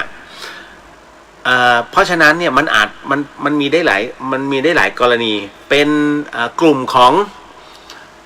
อะไรล่ะเขาเรียกพวกผีโพงก็เป็นประกายกระสือนะพวกนี้จัดอยู่ในกลุ่มอสุรกายหมดนะฮะมันก็อยู่ในหลักของมนุษย์ผู้ทำกรรมอ่ะนะฮะก็เป็นแบบนั้นอาจจะเป็นได้ทั้งหมดทั้งมวลเลยแต่ให้ผมไปฟันธงไม่ได้ให้พิจารณาตามเหตุเพราะว่าศาสนาของน้องเนี่ยบอกว่าไม่ให้เชื่อเรื่องผีอันนี้เข้าใจแต่ให้เชื่อเรื่องพระเจ้าอันนี้กับผีแล้วไม่เข้าใจ มันย้อนแย้งแต่ศาสนาพุทธเนี่ยบอกเลยอยากลงนรกใช่ไหมทำกรรมลงแน่ถ้าอยากไปในที่สุขติภูมิทำดีทำบุญขึ้นเลยชัดเจนมากศาสนาพุทธไม่เคยปฏิเสธเรื่องนี้เรื่องวิญญาณไม่เคยนะฮะเพราะมันอยู่ในอายตนะอยู่แล้วกายเวทนาสัญญาสังขารวิญญาณนะฮะทั้งหมดทั้งมวลนะฮะเอาละก็ถือว่าให้พิจารณากันนะฮะแต่ถ้าอยากจะได้รับความกระจ่างมากขึ้นมาที่ธรรมสถานมาเจอกันเรามาสนทนากันนะฮะคือเรื่องสนทนาเนี่ยถ้าต่อหน้ากันอย่างเงี้ยมันจะสนุกกว่าเพราะว่าต่างคนต่างก็มีเหตุปัจจัยในเรื่องของการอธิบายผมก็ยังจะได้เอาชีตนะเอาชาร์ตเนี่ยสายภพภูมิของหลวงพี่ภัสกรเนี่ยชี้ให้เห็นนี่ภพภูมิของศาสนาพุทธเขาเป็นแบบนี้นะฮะจัดไว้30ภพภูมิเลยก็เราจะได้ถกกันนะฮะเชิญได้ที่ธรรมสถานแต่ขอนัดกันก่อนเพราะว่าพี่เลียวช่วงนี้ยังอยู่ที่กรุงเทพขอดูแลคุณแม่ก่อนจนถึงวันที่17จะลงกลับที่เชียงใหม่ครับจะขึ้นที่เชียงใหม่นะฮะตามมาด้วยอันนี้นะพี่ขวัญสวัสดีทุกท่านสวัสดีครับผมเดี๋ยวนะคุณเมธสิทธิ์บอกว่าร่วมทำบุญกระเบื้องแล้วครับโมทนาสาธุกับคุณโฉมหญิงพี่เลียวแล้วกัลยาณมิตรทุกท่านด้วยครับสาธุโมทนาสาธุฮะนะฮะ โฉมเวลานี้เขาคงสวดมนต์ฮะเที่ยงคืนกว่านะฮะเดี๋ยวพรุ่งนี้ตกใจ แล้วเดี๋ยวคงจะส่งอ้ายเกิดอะไรขึ้น อ้ายจะหยัง นะฮะทำไมมีคนทำบุญกับน้องนักขนาดนะปวดหัวว่าเฮ้ยอะไรเงี้ยเขาจะบ่นเงี้ย อ้าวต่อมาคุณผู้ฟังครับเอาเรื่องหลอนก่อนเนาะนะฮะเป็นเรื่องที่จากข่าวแล้วกันจริงไม่จริงไม่รู้อันนี้เป็นเรื่องข่าวที่น้องส่งมาให้แล้วก็บอกพี่เลียวช่วยอ่านหน่อยแล้วก็ช่วยวิเคราะห์หน่อยนะออกอากาศเลยก็ได้ก็เลยจัดให้บอกแล้วขอมาถ้าพิจารณาเอาได้คือได้นะฮะมันเป็นเรื่องหลอนจากข่าวนะคุณผู้ฟังอันนี้มันเป็นข่าวไปแล้วเอ่ยได้เนาะนะฮะคุณผู้ฟังสิ่งที่คุณผู้ฟังกำลังจะได้ยินได้ฟังเรื่องราวจากผมต่อไปนี้นั้นอย่าเชื่อนะฮะฟังหูไว้หูแล้วก็ใช้วิจารณญาณทุกครั้งในการรับฟังเรื่องราวประเภทนี้ข้อสำคัญอยากให้คุณผู้ฟังได้ฟังเป็นนิยายแล้วก็ใช้หลักกรรมสูตรในการฟังด้วยนะเพราะว่าเรื่องนี้เป็นเรื่องที่เกิดขึ้นตั้งแต่ปีที่แล้วฮะในช่วงเดือนพฤศจิกายนนะฮะเขาบอกงี้ฮะเรื่องนี้ผู้สื่อข่าวเขาก็เดินทางลงไปยังภาคใต้จังหวัดภูเก็ตเดินทางไปที่วัดเทพกษัตรีหรือว่าวัดบ้านดอนนะอยู่ที่อำเภอถลางคุณผู้ฟังซึ่งณที่ตรงนั้นน่ะนะฮะในช่วงของเดือนพฤศจิกายนในช่วงของวันที่27นั้นที่ตรงนั้นน่ะเป็นสถานที่ที่กำลังตั้งบำเพ็ญกุศลศพของคุณจักรพรรดินะฮะดีชัยชนะซึ่งมีอาชีพเป็นช่างฝ้าเพดานเหตุที่เป็นเช่นนั้นเพราะว่าคุณจักรพรรดิเนี่ยประสบเหตุจมน้ำเสียชีวิตในคลองฮะนะครับพอถึงตรงนี้ต้องบอกว่าผู้สื่อข่าวไปเนี่ยเพื่อพบกับญาติแล้วก็เพื่อนร่วมงานของคุณจักรพรรดิโดยตรงนี้นี่เองคุณสุขุมสงวนแก้วเพื่อนร่วมงานก็บอกว่าตนกับเพื่อนๆรวม5คนเนี่ยนะตอนที่เกิดเหตุนะก็ชักชวนกันไปหาปลาบริเวณคลองหลังองค์การโทรศัพท์สาขาอำเภอถลางนะฮะโดยทั้งหมดนั้นเขาใช้แหแล้วก็อวนเนี่ยนำไปหาปลาขณะที่เกิดเหตุนั้นต้องบอกก่อนว่าผู้ตายเขาได้ดื่มเหล้านะฮะดื่มเหล้าจนมีอาการมึนนะฮะแล้วก็ยังต้องหาปลาไปด้วยแต่ก็มีสติอยู่นะตอนนั้นตนได้ทักท้วงไปแล้วเฮ้ยเมาแบบนี้ไปอยู่ข้างบนฝั่งไหมไม่ต้องลงมาตนกับเพื่อนอีก4คนก็เลยลงไปทำการทอดแหแล้วก็ดักอวนเพื่อหาปลากันนั่นแหละแต่ปรากฏว่าผู้ตายบอกว่าไม่เป็นไรขอลงไปด้วยนะเพื่อจะไปช่วยเพื่อนเนี่ยฮะคนเวลาเมามึนๆเนี่ยพอเห็นเพื่อนตรงเนี้ยอยากสนุกด้วยต่อมานะฮะเวลาผ่านไปประมาณทัก10-15 นาทีตนก็ได้พูดคุยกับผู้ตายว่าเฮ้ยขึ้นมาจากน้ำและตนก็เห็นเพื่อนนั้นเดินตามหลังนะฮะเดินตามหลังมาแต่ไม่ได้ทันสังเกตว่าผู้ตายนะฮะหายไปตอนไหนจึงได้ถามเพื่อนๆว่าเฮ้ยเห็นนะผู้ตายหรือเปล่าเพื่อนๆทุกคนก็บอกไม่เห็นตนจึงเอะใจสงสัยก็เลยให้ทุกคนนั้นช่วยกันเดินหาบริเวณลำคลองฮะคุณผู้ฟังนะฮะแต่พอหาไปเนี่ยเมื่อไม่พบจึงต้องลงไปในน้ำพอลงไปในน้ำก็หายก็ไม่พบฮะตนจึงขึ้นมาบนฝั่งยืนอยู่บนสันคลองมองลงไปในน้ำปรากฏว่ามองไปแล้วเห็นเสื้อสีขาวนั้นลอยอยู่ในคลองฮะตนจึงรีบกระโดดน้ำลงไปเพื่อที่จะไปหยิบเสื้อนั้นขึ้นมาแต่เมื่อว่ายน้ำไปถึงตนไม่สามารถหยิบเสื้อได้ฮะเพราะเสื้อนั้นหายไปแล้วจึงดำลงไปนะฮะเพื่อจะไปเอาเสื้อแต่มันก็หาไม่พบฮะจากนั้นตนและเพื่อนๆจึงโทรศัพท์แจ้งตำรวจแล้วก็กู้ชีพเพื่อมาค้นหากันและเป็นที่แปลกใจมากครับคุณผู้ฟังที่มันเป็นที่แปลกใจเพราะเขาบอกอย่างนี้ว่าทำไมชุดกู้ชีพที่มานั้นไม่ลงไปค้นหาเพื่อนตนสักทีได้แต่ยืนดูอยู่บนริมฝั่ง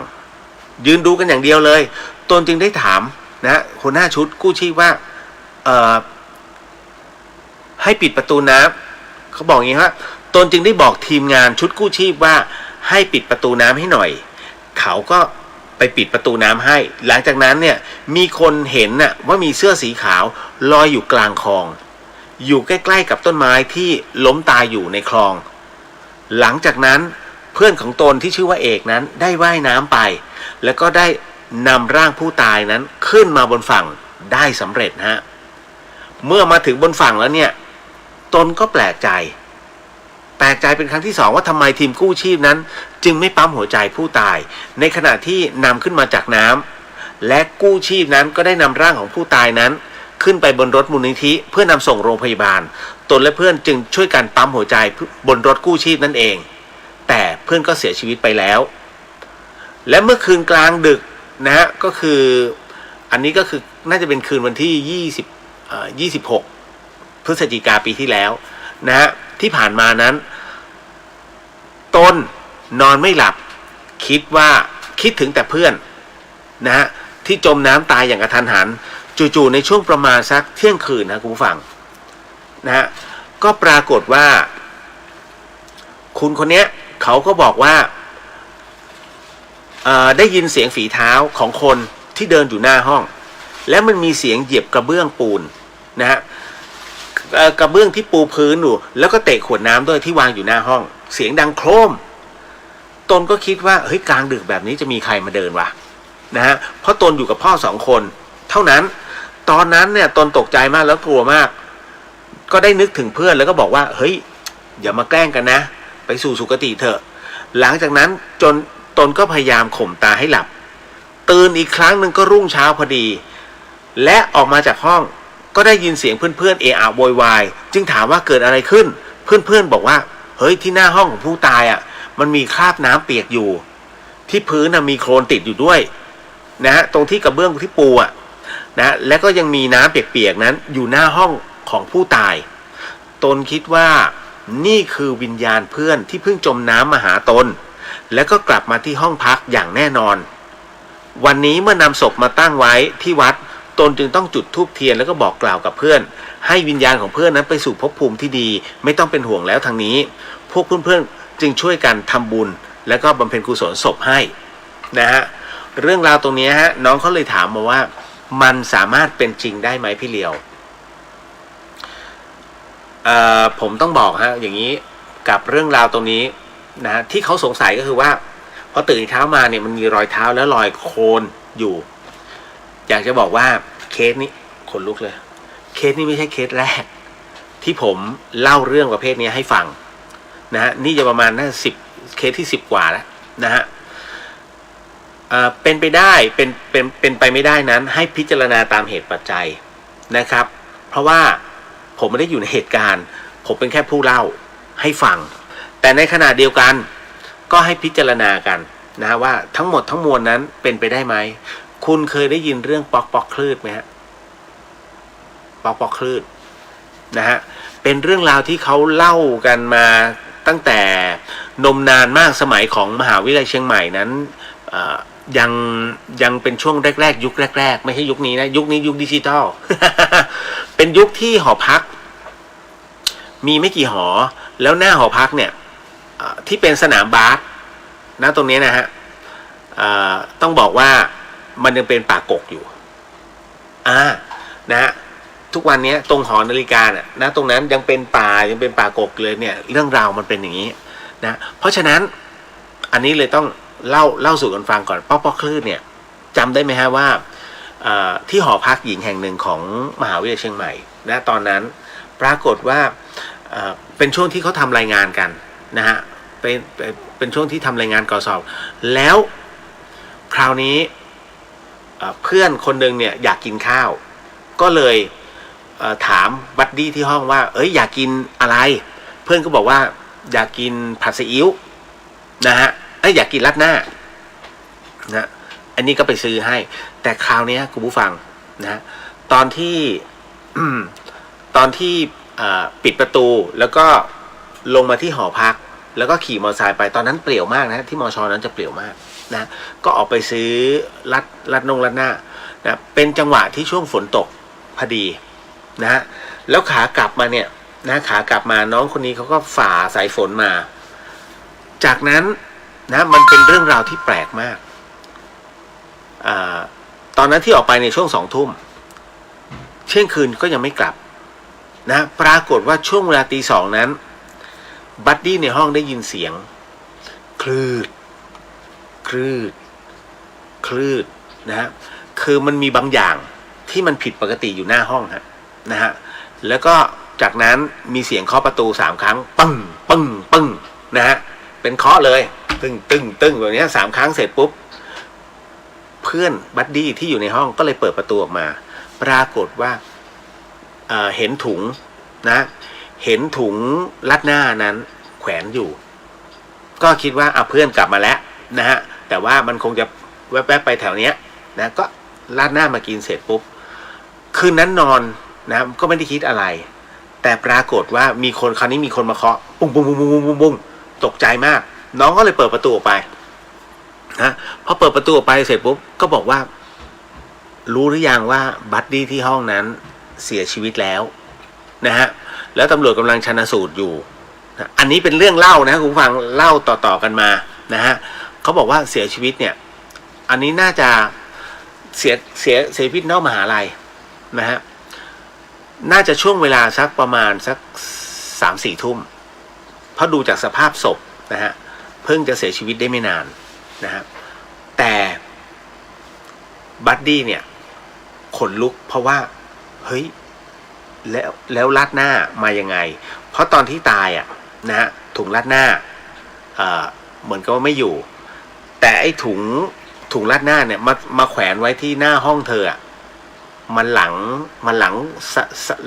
3-4 ทุ่มไปแล้วนะที่เขามาเคาะประตู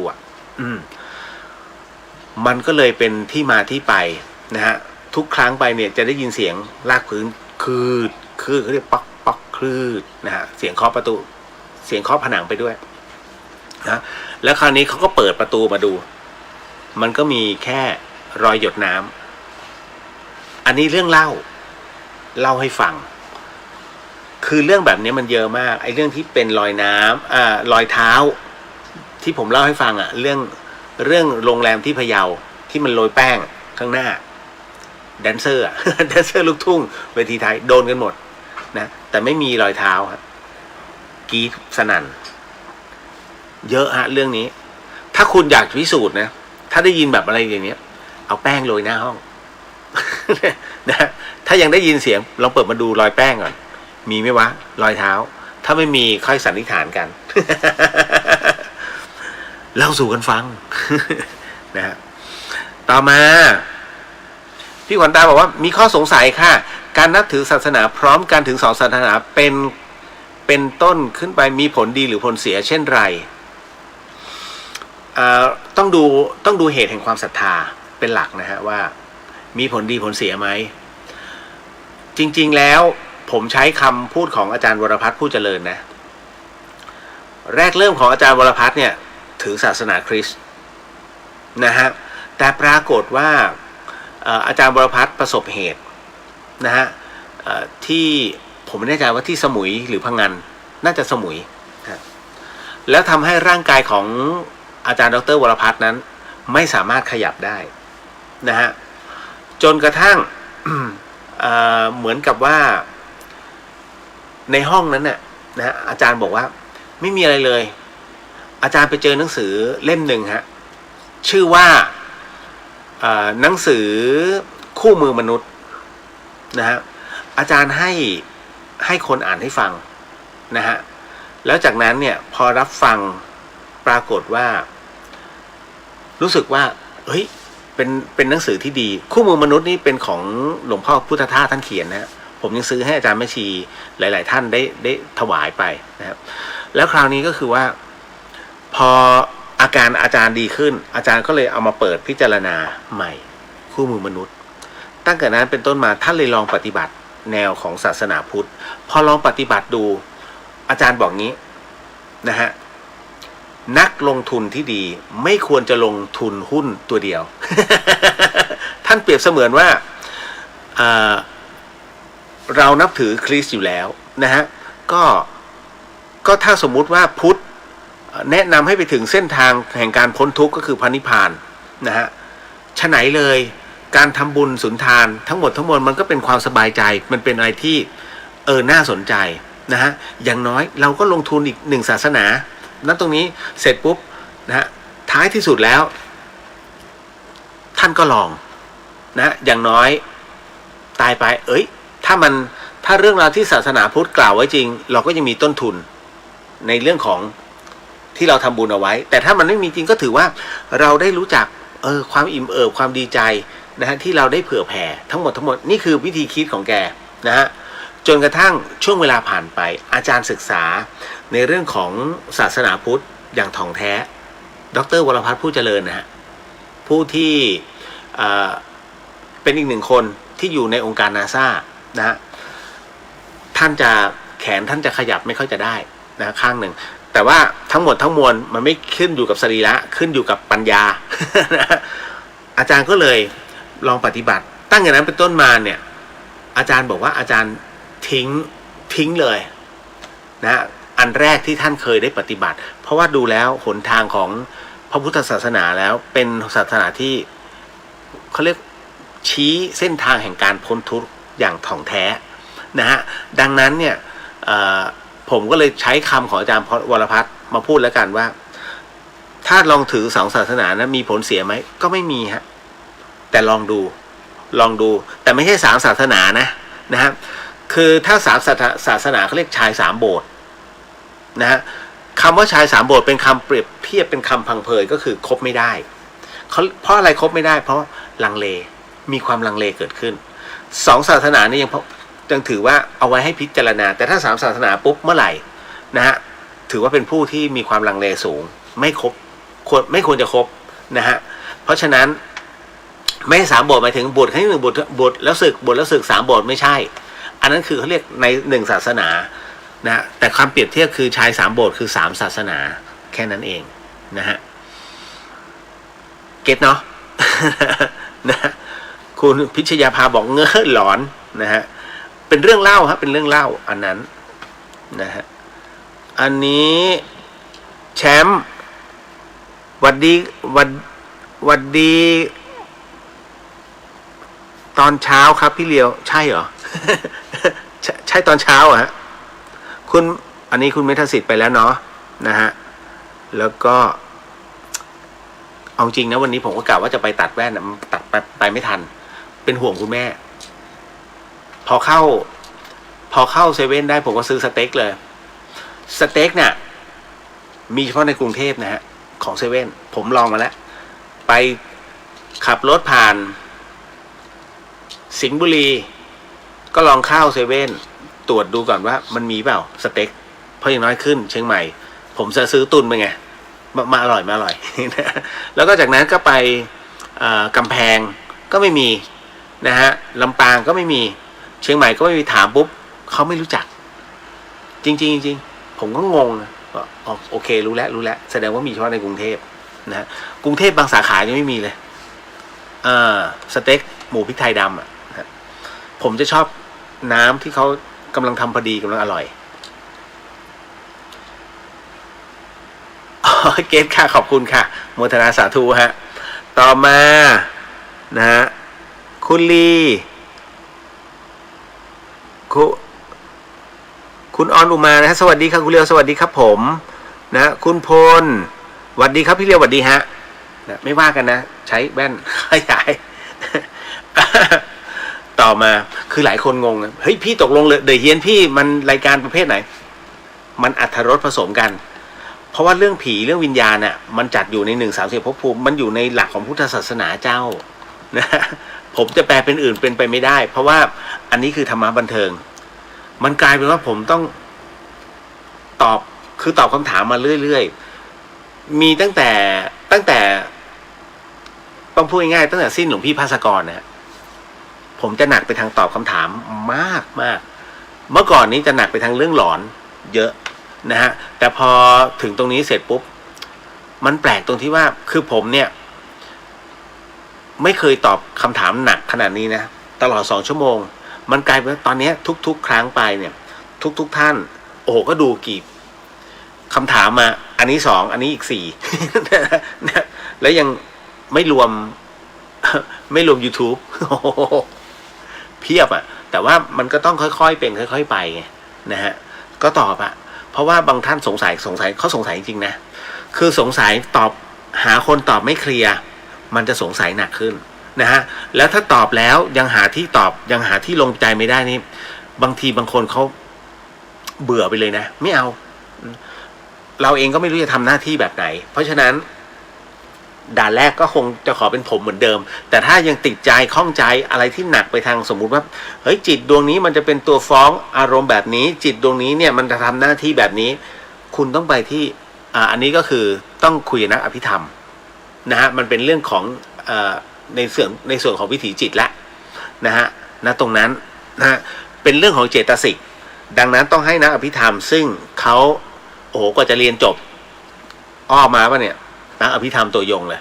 2-3 ปีฮะเขาต้องท่องทุกตัวให้รู้เลยว่าตรงไหนนะแต่ว่า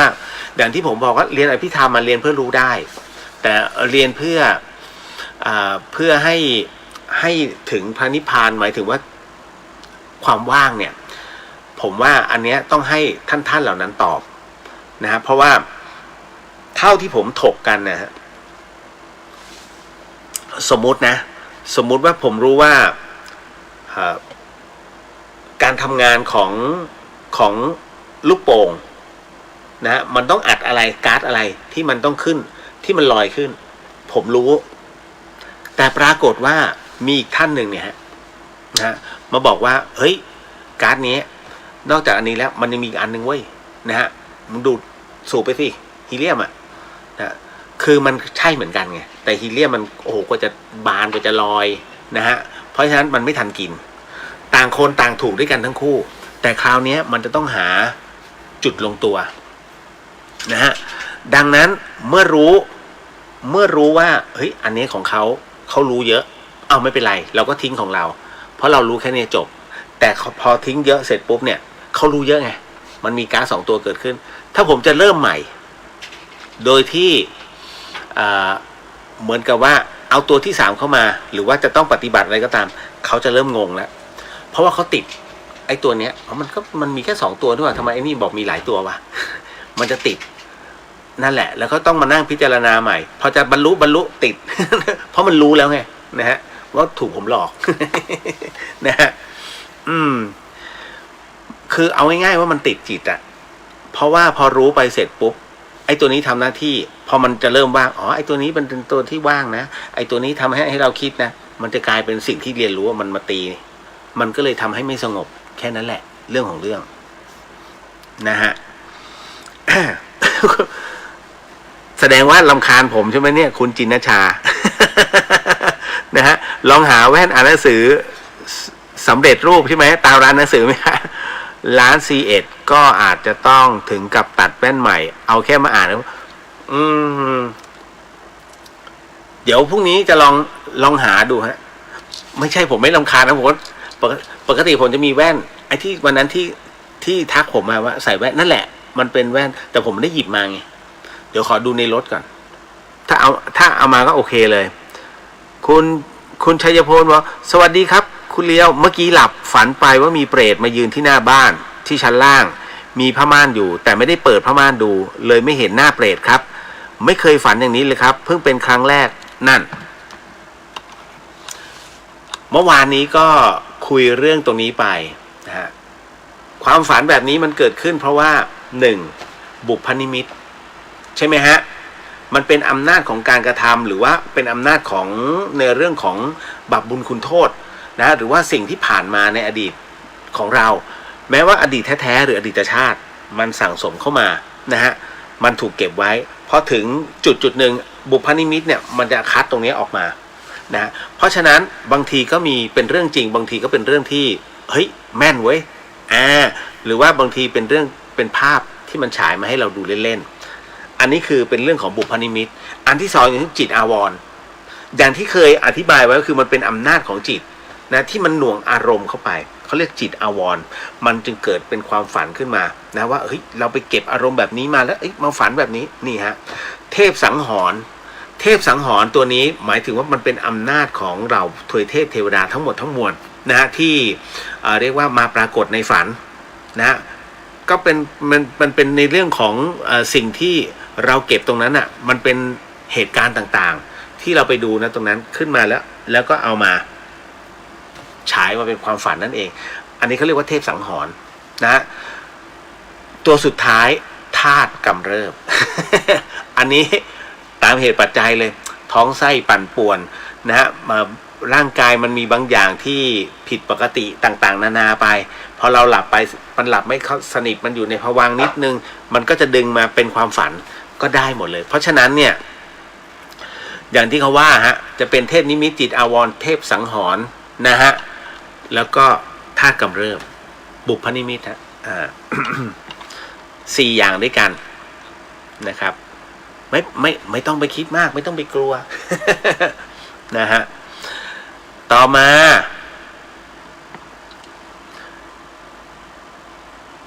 เดี๋ยวนะครับตึ๊ด คุณเชี่ยเปล่ารำคาญค่ะสงสาร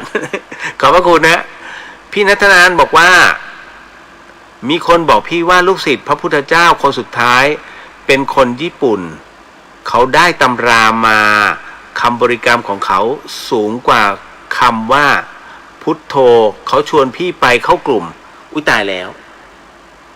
นะฮะทำพิธีอะไร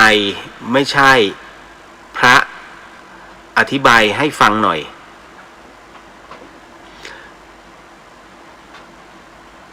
คุณชัยพลว่าพรุ่งนี้ต้องไปใส่บาตรไหมคะถ้าใส่ได้ก็จะดีพี่นัทนันฮะศิษย์ของพระพุทธเจ้ารูปสุดท้ายน่าจะเป็นท่านสุภัททะนะฮะเพราะฉะนั้นไม่น่าจะเป็นอื่นพระพุทธเจ้าไม่เคยเขียนตำรานั้นมีแต่พระอานนท์ที่คัดมาเท่านั้นแล้วเป็นพระไตรปิฎกนะก็จะมีพระสุตันพระอภิธรรมพระวินัย3 สิ่งเท่านั้นเลยฮะถ้าอย่างอื่นไม่มีฮะพระพุทธองค์ไม่เคยให้คาถา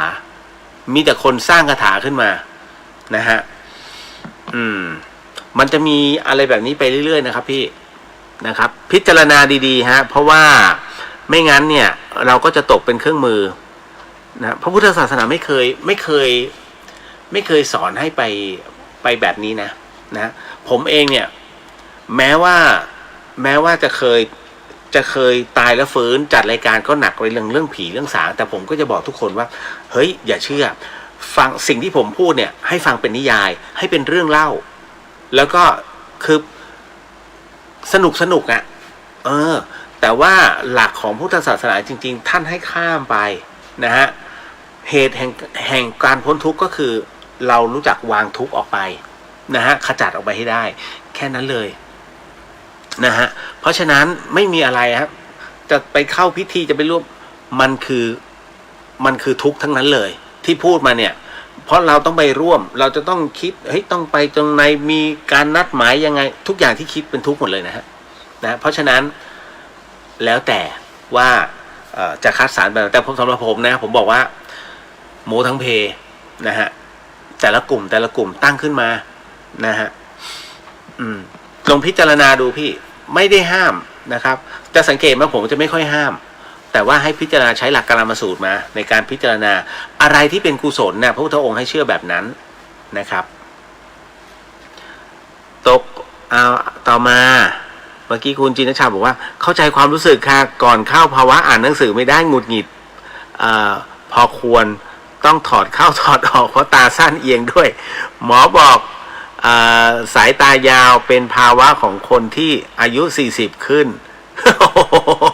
หมอบอกเรื่องธรรมดามากๆค่ะวันนี้นะ ไอช่อง8เขารายงานข่าวสำหรับวันนี้ก็เรื่องของคุณตาวัย60ผมฮะ คุณตาวัย60 มันเรียกตาแล้ว ผมว่าควรจะมีคำจำกัดความนะว่าอายุเท่าไหร่เรียกลุงอายุเท่าไหร่เรียกตา หรือว่าปู่นะฮะเพราะไม่งั้นมันจะกระทบคนอายุ40คือถ้า40ขึ้นไปบางคนถูกเรียกย่าแหละ คือมันก็มีนะแต่ว่ามันก็น้อยไปมั้ง นะมันกระเทือนเยอะนะ นะฮะ ก็ยอมรับแหละว่าตามทุกอย่างมันเป็นไปตามเหตุปัจจัยของสังขารนะฮะคุณนัทสวัสดีคุณนัทสวัสดีค่ะคุณเดียวสวัสดีค่ะนะฮะมาแล้วนะอภิธรรมสวัสดีจ้าเดี๋ยวจะกลับมาจากน่านวันที่3วันที่4นอนเดอะสยามก่อนเดี๋ยววันที่5วันอังคารนัดกันนะอ้อนะจ๊ะ ต่อมาคุณผู้ฟังมีท่านถามมาว่าได้อยู่เวลายังได้อยู่ไม่ต้องห่วงนะฮะภาพพระพุทธเจ้าที่เมื่อกี้ก่อนเริ่มต้นรายการภาพพระพุทธเจ้าที่ท่านนั่งตรัสรู้ใต้ต้นไม้ที่เราบูชากันเนี่ยที่เป็นภาพถ่ายนั้นมีที่มาที่ไปยังไงคะสมัยนั้นมีกล้องถ่ายรูปด้วยหรือนะฮะคุณผู้ฟังอย่างภาพที่ผมโชว์นะที่น้องเขาถามอันนี้เข้าใจเพราะว่าอันนี้ไม่ใช่เรื่องใหม่นะฮะแล้วน้องเขาก็มีสิทธิสงสัยแล้วก็ขอบพระคุณมากที่น้องถามพี่เลียวมาภาพพระพุทธเจ้ารูปนี้ฮะเอากล้องนี้ก่อนนะเห็นไหมฮะรูปนี้อันนี้ฮะรูปนี้ฮะภาพพระพุทธเจ้ารูปนี้คือหลายท่านเนี่ยก็มีโอ้โหรูปพระพุทธเจ้านะฮะมีคนถ่ายติดผมจำได้ว่าตอนที่ผมอยู่ม.3 ไปที่แผงหนังสือมีรูปเนี้ยนะฮะแล้วเป็นรูปเต็มนะมีคล้ายๆกับไม่รู้เป็นเทพป่ะมายืนข้างๆถืออะไรบางหรือว่าจับต้นไม้แล้วก็มีนางคล้ายๆกับเหมือนกับนางสนมอะไรพวกเนี้ยนั่งนะฮะอยู่ด้านล่างบัลลังก์นะฮะรูปเนี้ยนานมากเอาว่าตั้งแต่ปี227ประมาณเนี้ย25 26 27เนี่ยประมาณนั้นนะฮะผมเห็นมาแล้ว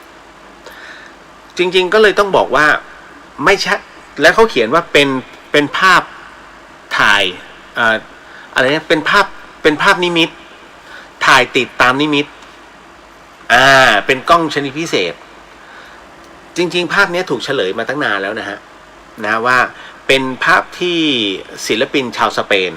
นะรูปนี้ฮะเห็นแล้วเนาะนี่กล้องนี้นะฮะ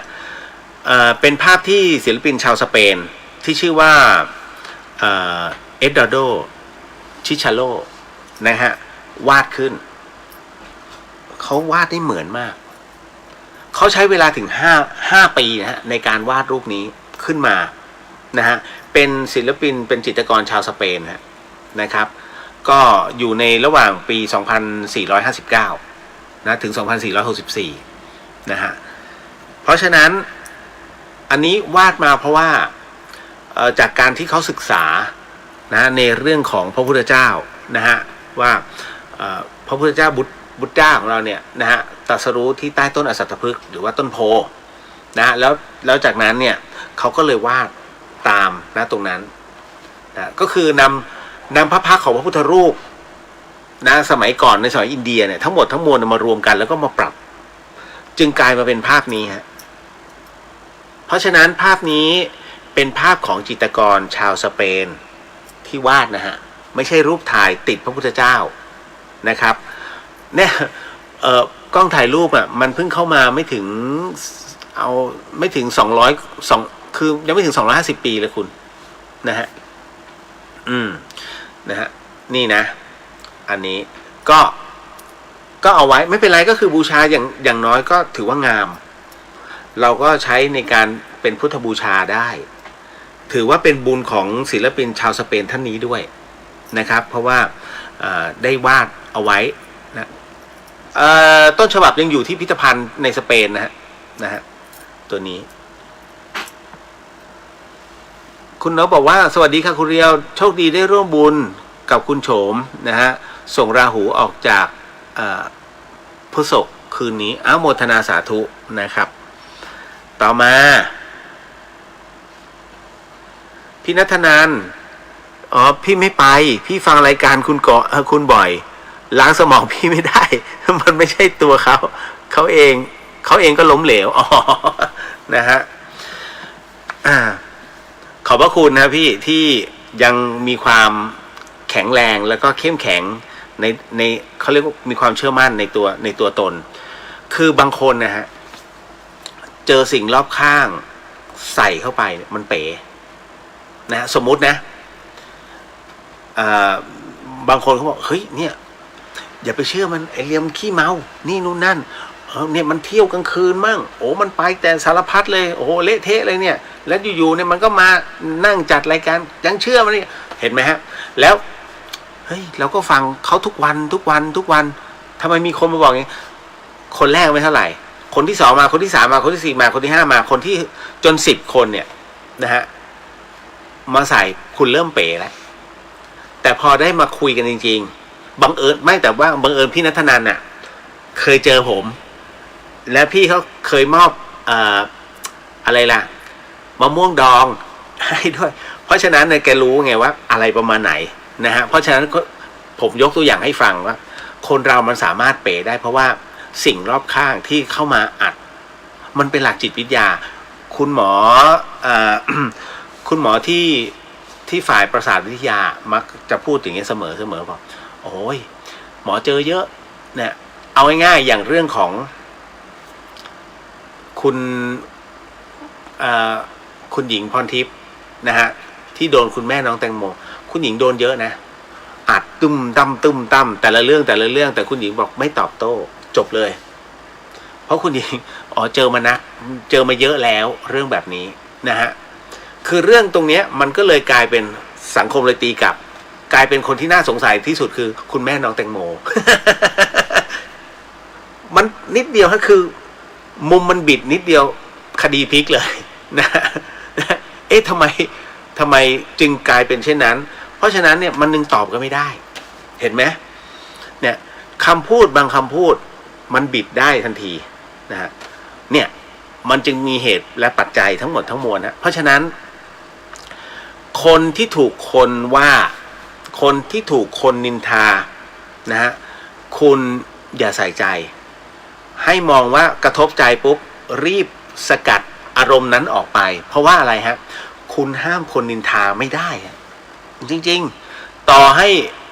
ระเบิดนิวเคลียร์ลงตูมล้างขึ้นมาใหม่เป็นพันมนุษย์ใหม่มันก็ยังมีคำนินทาเกิดขึ้นนะฮะเนี่ยเพราะฉะนั้นคุณห้ามไม่ได้นะมันเป็นปกติเพียงแต่ว่าคุณถอยออกมาเพราะผมพยายามถอยกับผู้ที่เรียกว่าชอบนำเรื่องคนอื่นมาเล่าให้เราฟังเป็นเรื่องที่ไม่ดีแต่ถ้าเล่าแล้วเนี่ยเขามีความคิดแนวคิดแบบนี้อันนี้เป็นเขาเรียกว่าเป็นเรื่องของแนวความคิดที่ดีเราฟังผมจะไม่ฟังพลังลบผมจะฟังแต่พลังบวกมากกว่าเพราะว่าเราต้องการพลังบวกเข้ามาจุนเจือนะภาวะแบบนี้นะอันนี้ก็เลยบอกเอาไว้ว่าบุรุษหรือว่าสตรีที่ควรคบนะครับควรจะมองแบบไหนต่อมาฮะอันนี้เก็ตแล้วนะในเรื่องของรูปวาดของพระพุทธเจ้านะฮะเป็นภาพวาดศิลปินชาวสเปนเนาะที่เกริ่นไว้ตอนแรกฮะอาการของการที่เราได้พบเจอกันและมีความรู้สึกว่าไม่ถูกชะตาทั้งที่ไม่เคยคุยกันเลยนะฮะมันเกิดจากอะไรคะเคยไหมฮะแค่เดินผ่านนะยายนี่มองอะไรนะฮะไม่ถูกชะตาเลยวะนะทรงหน้าแบบนี้บวกก็ดีไหม นะฮะแต่ว่าบางทีเราแทบไม่เคยรู้จักกับเขาเลยแต่คุณเจอแล้วคุณเกลียดเลยมีไหมมีเจอปุ๊บไม่ชอบหน้าเขาก็ไม่ชอบหน้าเรามีไหมมีมันเกิดจากอะไรฮะทั้งที่ไม่รู้จักกันมาก่อนแต่แค่แรกเจอมองเฉยๆเนี่ยพิษกันแค่ไม่ถึง5 วินาทีเกลียดกันแล้วนะเป็นเพราะกรรมเจ้ากรรมนายเวรอันเนี้ยที่ผมไม่เคยพูดถึงเคยพูดมานานแล้วแต่ว่านานมากๆจนไม่ได้จัดมาอยู่ในกลุ่มเจ้ากรรมนายเวรแต่จริงๆมันคือเจ้ากรรมนายเวรซึ่งเป็นกลุ่มเจ้ากรรมนายเวรที่ท่านกับเขา ในอดีตชาติเคยเจอมาก่อนแล้วหมางใจกันด้วยเพราะฉะนั้น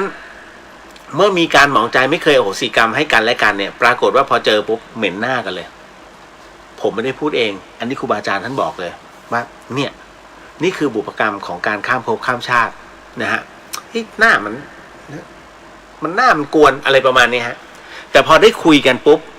อัธยาศัยเกิดขึ้นเขาเรียกว่าบุญเริ่มเชื่อมคุณสังเกตไหมแรกๆเฮ้ยเจอไม่ถูกใจไม่ถูกโฉลกแต่พอมันถูกไฟบังคับคือครูจับมาอยู่ในกลุ่มเดียวกันมันจะเป็นต้องคุยหรือต้องคุยงานแต่พอคุยไปปุ๊บเฮ้ยไอเดียมันดีเว้ยเฮ้ยมันถูกคอวะเฮ้ยมันถูกใจเว้ยทำไมเป็นเช่นนั้นนะทำไมสนิทเร็วแต่ทำไมตอนแรกมึงจะบวกกันเพราะอะไรฮะกรรมฮะตัวกรรมที่มันเคยบดบังมาก่อนเนี่ยนะฮะมันทำให้หมางใจกันแต่พอได้คุยปุ๊บนะฮะฟังเหตุผลของกันและกันปุ๊บมันคลิกไงฮะการที่มันเคยคบกันมาแต่ชาติปางก่อนเนี่ยมันคลิกนะตรงนั้นทำให้คุณนั้นมีความปฏิสัมพันธ์ซึ่งกันและกันแต่ถ้าเจอกันปุ๊บนะฮะมึงอย่างนั้นกูอย่างนี้ห้ามหันกันไอ้นี่เขาเรียกพร้อมบวกพร้อมไฟจากกรรมเก่า ทิ้งไฟก็ไม่หยุดนะดังนั้นพอเจอกันก็ซัดกันเลยนะผมยกตัวอย่างเช่นมวย มวยถูกคู่ เห็นไหมโอ้ซัดกันหน้าดูปุ้งมองมันเป็นกีฬาก็จริงนะฮะแต่บางทีมันไม่มีเหตุผลเนี่ยคนไม่รู้จักกันแค่ใช้คำว่าสีมุมน้ำเงินมุมแดงเป้งชกกันแล้ว เอาเป็นเอาตายเลือดสาดเสร็จปุ๊บกอดกันซาดิสนะ นะแต่มันคือกีฬานะฮะ ทุกอย่างมีเหตุปัจจัยทั้งหมดนะฮะ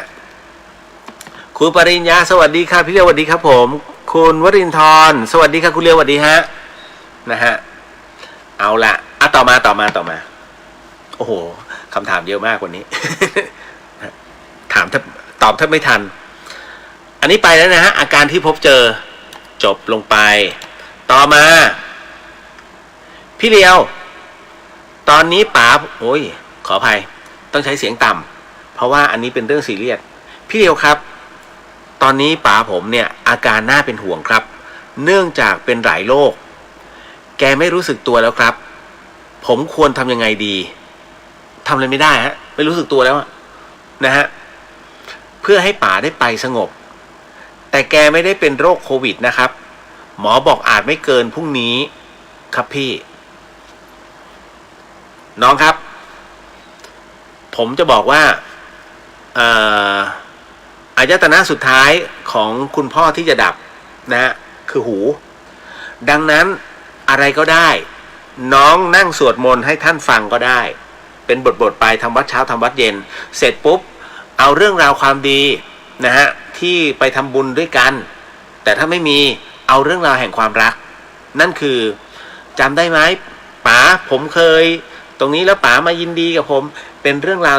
ที่เป็นแห่งความดีหรือช่วงเวลาที่คุณมีความสุขร่วมกันไปเที่ยวทั้งหมดทั้งมวลเนี่ยเอาเหล้าหมายถึงว่าพูดใช้คำพูดอย่าใช้คำว่าเหล้าเดี๋ยวกลายเป็นเอาเหล้าเป็นขวดใช้คำพูดนะค่อยๆเล่าเรื่องราวย้อนอดีตให้ป๋าฟังให้ดูมีความสุขแล้วคลื่นสมองเนี่ยนะฮะที่มันยังทำงานอยู่เนี่ยนะมันจะทำงานแล้วจะคิดตามจะมีการทำงานเกิดขึ้นของคลื่นไฟฟ้าในสมองเล่าให้เขาฟังนะฮะป๋าจำได้ไหมเนี่ยป๋านะฮะครั้งก่อนนี้ผมก็เคยบวชเนนให้นี่แหละนะฮะเดี๋ยวเรามาฟังบทสวดมนต์กันแล้วจากนั้นคุณก็เปิดบทสวดมนต์อะไรก็ได้ให้ฟังแต่ถ้าป๋าไม่ชอบฟังสายน้ำไหลเสียงน้ำไหลเสียงบทเพลงแห่งการสวดมนต์อะไรก็ได้ฮะที่เป็นความสงบในใจเป็นตัวกระตุ้นให้เกิดความสงบนะฮะที่สำคัญผมจะบอกว่าอย่างนี้แหมไม่เข้ามาถ้าเข้ามาผมก็จะยกตัวอย่างครอบครัวเพื่อนครอบครัวเมย์นะเพื่อนผมให้ฟังให้น้องดูนะฮะก่อนที่คุณพ่อจะไปเนี่ยก่อนที่ป๋าเขาจะไปมันจะมีช่วงเวลาคุณมีเวลาไม่ถึง5นาทีหรือเต็มที่ไม่เกิน15นาทีฮะนั่นคือยาวนานสุดมันจะมีช่วงหนึ่งเขาเรียกว่าเป็นการธาตุมันจะมารวมกันคุณต้องรอเวลานั้นรอเวลาที่รวมธาตุ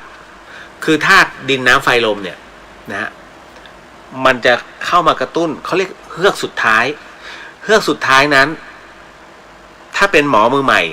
จะตกใจแล้วจะบอกเฮ้ยคนไข้อาการดีขึ้นแล้วทั้งที่ความดีขึ้นนะมันแทบจะเป็นไปไม่ได้เพราะหลายโรคอันนี้คุณต้องทำความเข้าใจนะให้สันนิษฐานว่านี่คือการรวมธาตุเป็นครั้งสุดท้ายการรวมธาตุก็คือธาตุดินน้ำไฟลมเนี่ยมันจะมาเติมซึ่งกันเขาเรียกเฮือกสุดท้ายแล้วเพื่อจะมาสั่งเสียในขณะที่ยังพอพูดได้มองได้เขียนได้ถ้าท่านพูดไม่ได้แนะนำนะพี่เลียวแนะนำน้องเอาปากกาใส่มือเอาเศษกระดาษมาลองที่มือพ่อเขียนเลยป๋าเขียนเลยป๋าอยากเขียนอะไรเขียนมือเขาจะกระดิกได้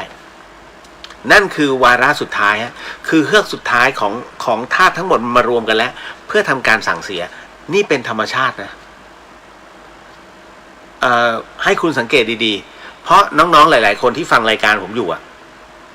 นะฮะเขาประสบเหตุการณ์แบบนี้ตลอดนะฮะหมายถึงว่าตอนที่ผู้มีพระคุณของเขา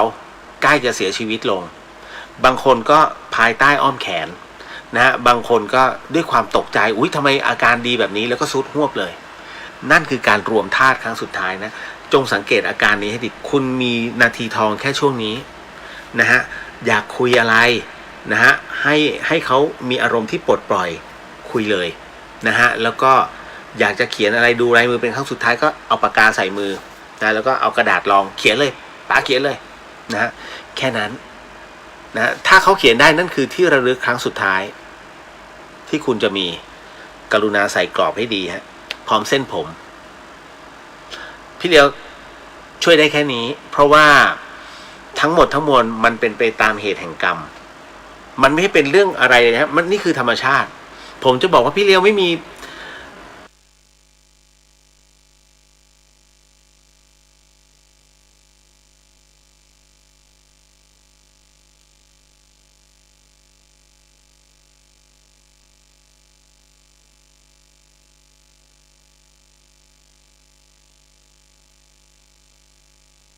เรื่องของกรรมของแต่ละคนพระพุทธองค์ก็ช่วยไม่ได้นะฮะอันนี้ก็เลยบอกไว้ก่อนเนาะเก็ตหลายเรื่องนะเนี่ย อีกท่านหนึ่งส่งมาการฆ่าสัตว์เพื่อเป็นอาหารแบบสดไม่ว่าจะเป็นหมึกช็อตกุ้งเต้นโอ้โหนะฮะโดยคนที่ทำนั้นก็การันตีความอร่อยพร้อมความสุขแบบนี้เพื่อเป็นอาหารจะมีกรรมไหมครับโอ้โหจะเหลือนะฮะไอประเภทหมึกช็อตกุ้งเต้นหนูแดงรู้จักหนูแดงไหมฮะหนูแบบหนูนาหนูบ้านอ่ะไอตัวเล็กๆแดงๆคนสมัยก่อนเนี่ยเขาถือว่ามันเป็นยาแต่ต้องไม่มีขนนะคือเปิดมาเนี่ยลูกหนูแดงๆพวกเอาจุ่มเหล้าขาวใส่เป๊กจุ่มแล้วคุณคิดดูลูกหนูเอาไปเนี่ยนึกถึงอกเขาอกเราในหนังจากวงที่เป็นยักษ์จับคนมากินงับไม่ใช่ใครฮะคนนี่แหละเอาหนูหย่อนลงปากนะฮะหย่อนเข้าคอเอื้อกกลืนดูนี่ฮะเขาบอกเป็นยาโดปไม่ใช่เลยนะฮะแอบหมกเป็นไงฮะเอาลูกออสเลยลูกกบนะฮะคุณบางคนอาจไม่เคยเห็นใช่ไหมฮะอันนี้เป็นอาหารบนดอยเขาจะเอาลูกออสมาแล้วก็ตีไข่นะฮะแล้วก็เอาลูกออสใส่ลงไปนะฮะแล้วก็เครื่องแกงนิดนึงห่อใบตองปิ้งแอบ นะฮะต้มเปรตเคยกินไหมฮะต้มเปรตปลาไหลต้มเปรตนะฮะเหมือนกับใช้ปลาตัวเล็กปลาไหลตัวเล็กๆแล้วก็ผักบุ้งต้มน้ำให้เดือดนะฮะปลาไหลพอมันร้อนเสร็จปุ๊บมันก็เข้าไปในผักบุ้งตายในนั้นกินในความทรมานน้องถามว่ากินมาเป็นอาหารเนี่ยมันเป็นกรรมไหมฮะจะเหลือเหรอจ๊ะน้องคืออันเนี้ยต้องบอกว่า สิ่งที่คือกรรมมันคือการกระทำอันนี้คือการกระทำแบบเบ็ดเสร็จและจงใจมาก สมบูรณ์มากกุ้งเต้นเนี่ยไอหมึกช็อตเนี่ยฮะนะฮะกินกันทั้งเป็นแบบนั้นนะคือต้องบอกว่าอันนี้มันเป็นกรรมที่เป็นค่อนข้างจะวิกฤตผมลองชี้ให้เห็นวัฏฏะเรียกว่าเป็นสังสารวัฏนะฮะจริงๆเรื่องนี้มันเป็นการเวียนว่ายตายเกิดจริงคือสังสารเนี่ยหรือสงสารเนี่ยมันก็คือการท่องเที่ยวมันคือการวนนะฮะมันคือการท่องเที่ยวแต่ส่วนวัฏฏะมันคือการวนนะฮะเพราะฉะนั้นวัฏฏะสงสารเมื่อมารวมกันก็คือมันเป็นการเวียนว่ายตายเกิดฮะภพที่มันจะต้องตายแล้วเกิดตายแล้วเกิดตายแล้วเกิดนี่แหละเพราะฉะนั้นไอ้ตัววัฏฏะเนี่ยต้องบอกเลยคือถ้าจะต้องแยกกันจริงๆนะไอ้สังสารภพหรือว่าภูมิเนี่ยถ้าเป็นไปตามหลักพุทธศาสนาเราก็รู้กันอยู่นะว่าเราจะแบ่งไปทั้งหมดเนี่ยมัน31ภพภูมิอยู่แล้วมันจะมีกามภูมิรูปภูมิอรูปภูมิ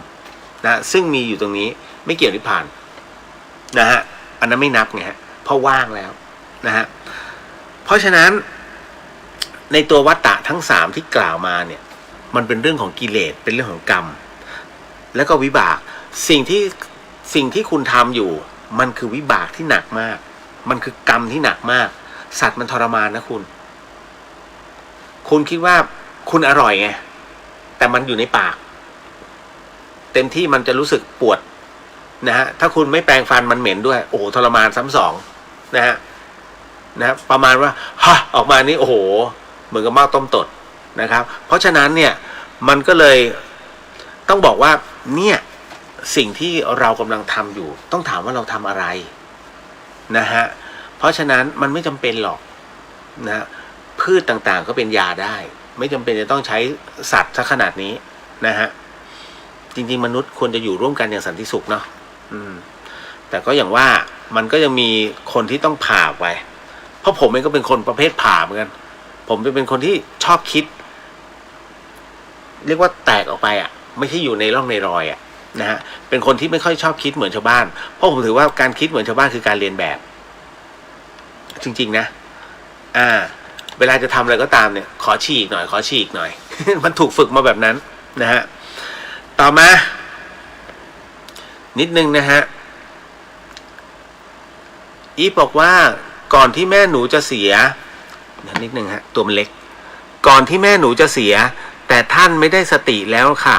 หนูไปกระซิบข้างหูว่าให้แม่ไม่ต้องห่วงขอให้แม่ระลึกถึงพระพุทธเจ้าและพระนิพพานนะฮะโมทนาสาธุอันนี้เขาเรียกเป็นการบอกทาง ผมเองเนี่ยครั้งหนึ่งนะฮะในชีวิตเลยและมันคงจะเป็นครั้งเดียวผมมีแม่2 คนนะเป็นคุณแม่ย่าก็คือแม่ชีย่านะฮะชื่อว่าแม่ชีชะแลมที่บอกอายุ100 ปีน่าจะ100 ปีนะอยู่ที่วัดเขาปทุชุมพลซึ่งผมถูกเลี้ยงมากับคุณย่าวันนั้นน่ะมีโทรศัพท์มาหาผมบอกว่าให้มาที่ชัยภูมิด่วนเลยนะคุณแม่ชีที่นั่นจะเรียกว่าคุณยายไม่น่าจะไหวมาเลยนะผมนี่เรียกว่าตีรถจากอะไรล่ะจากเชียงใหม่นะฮะขึ้นไปเลยขับรถจากเชียงใหม่เนี่ยขึ้นมาที่เทพสถิตเลยชัยภูมิเสร็จปุ๊บก็นอน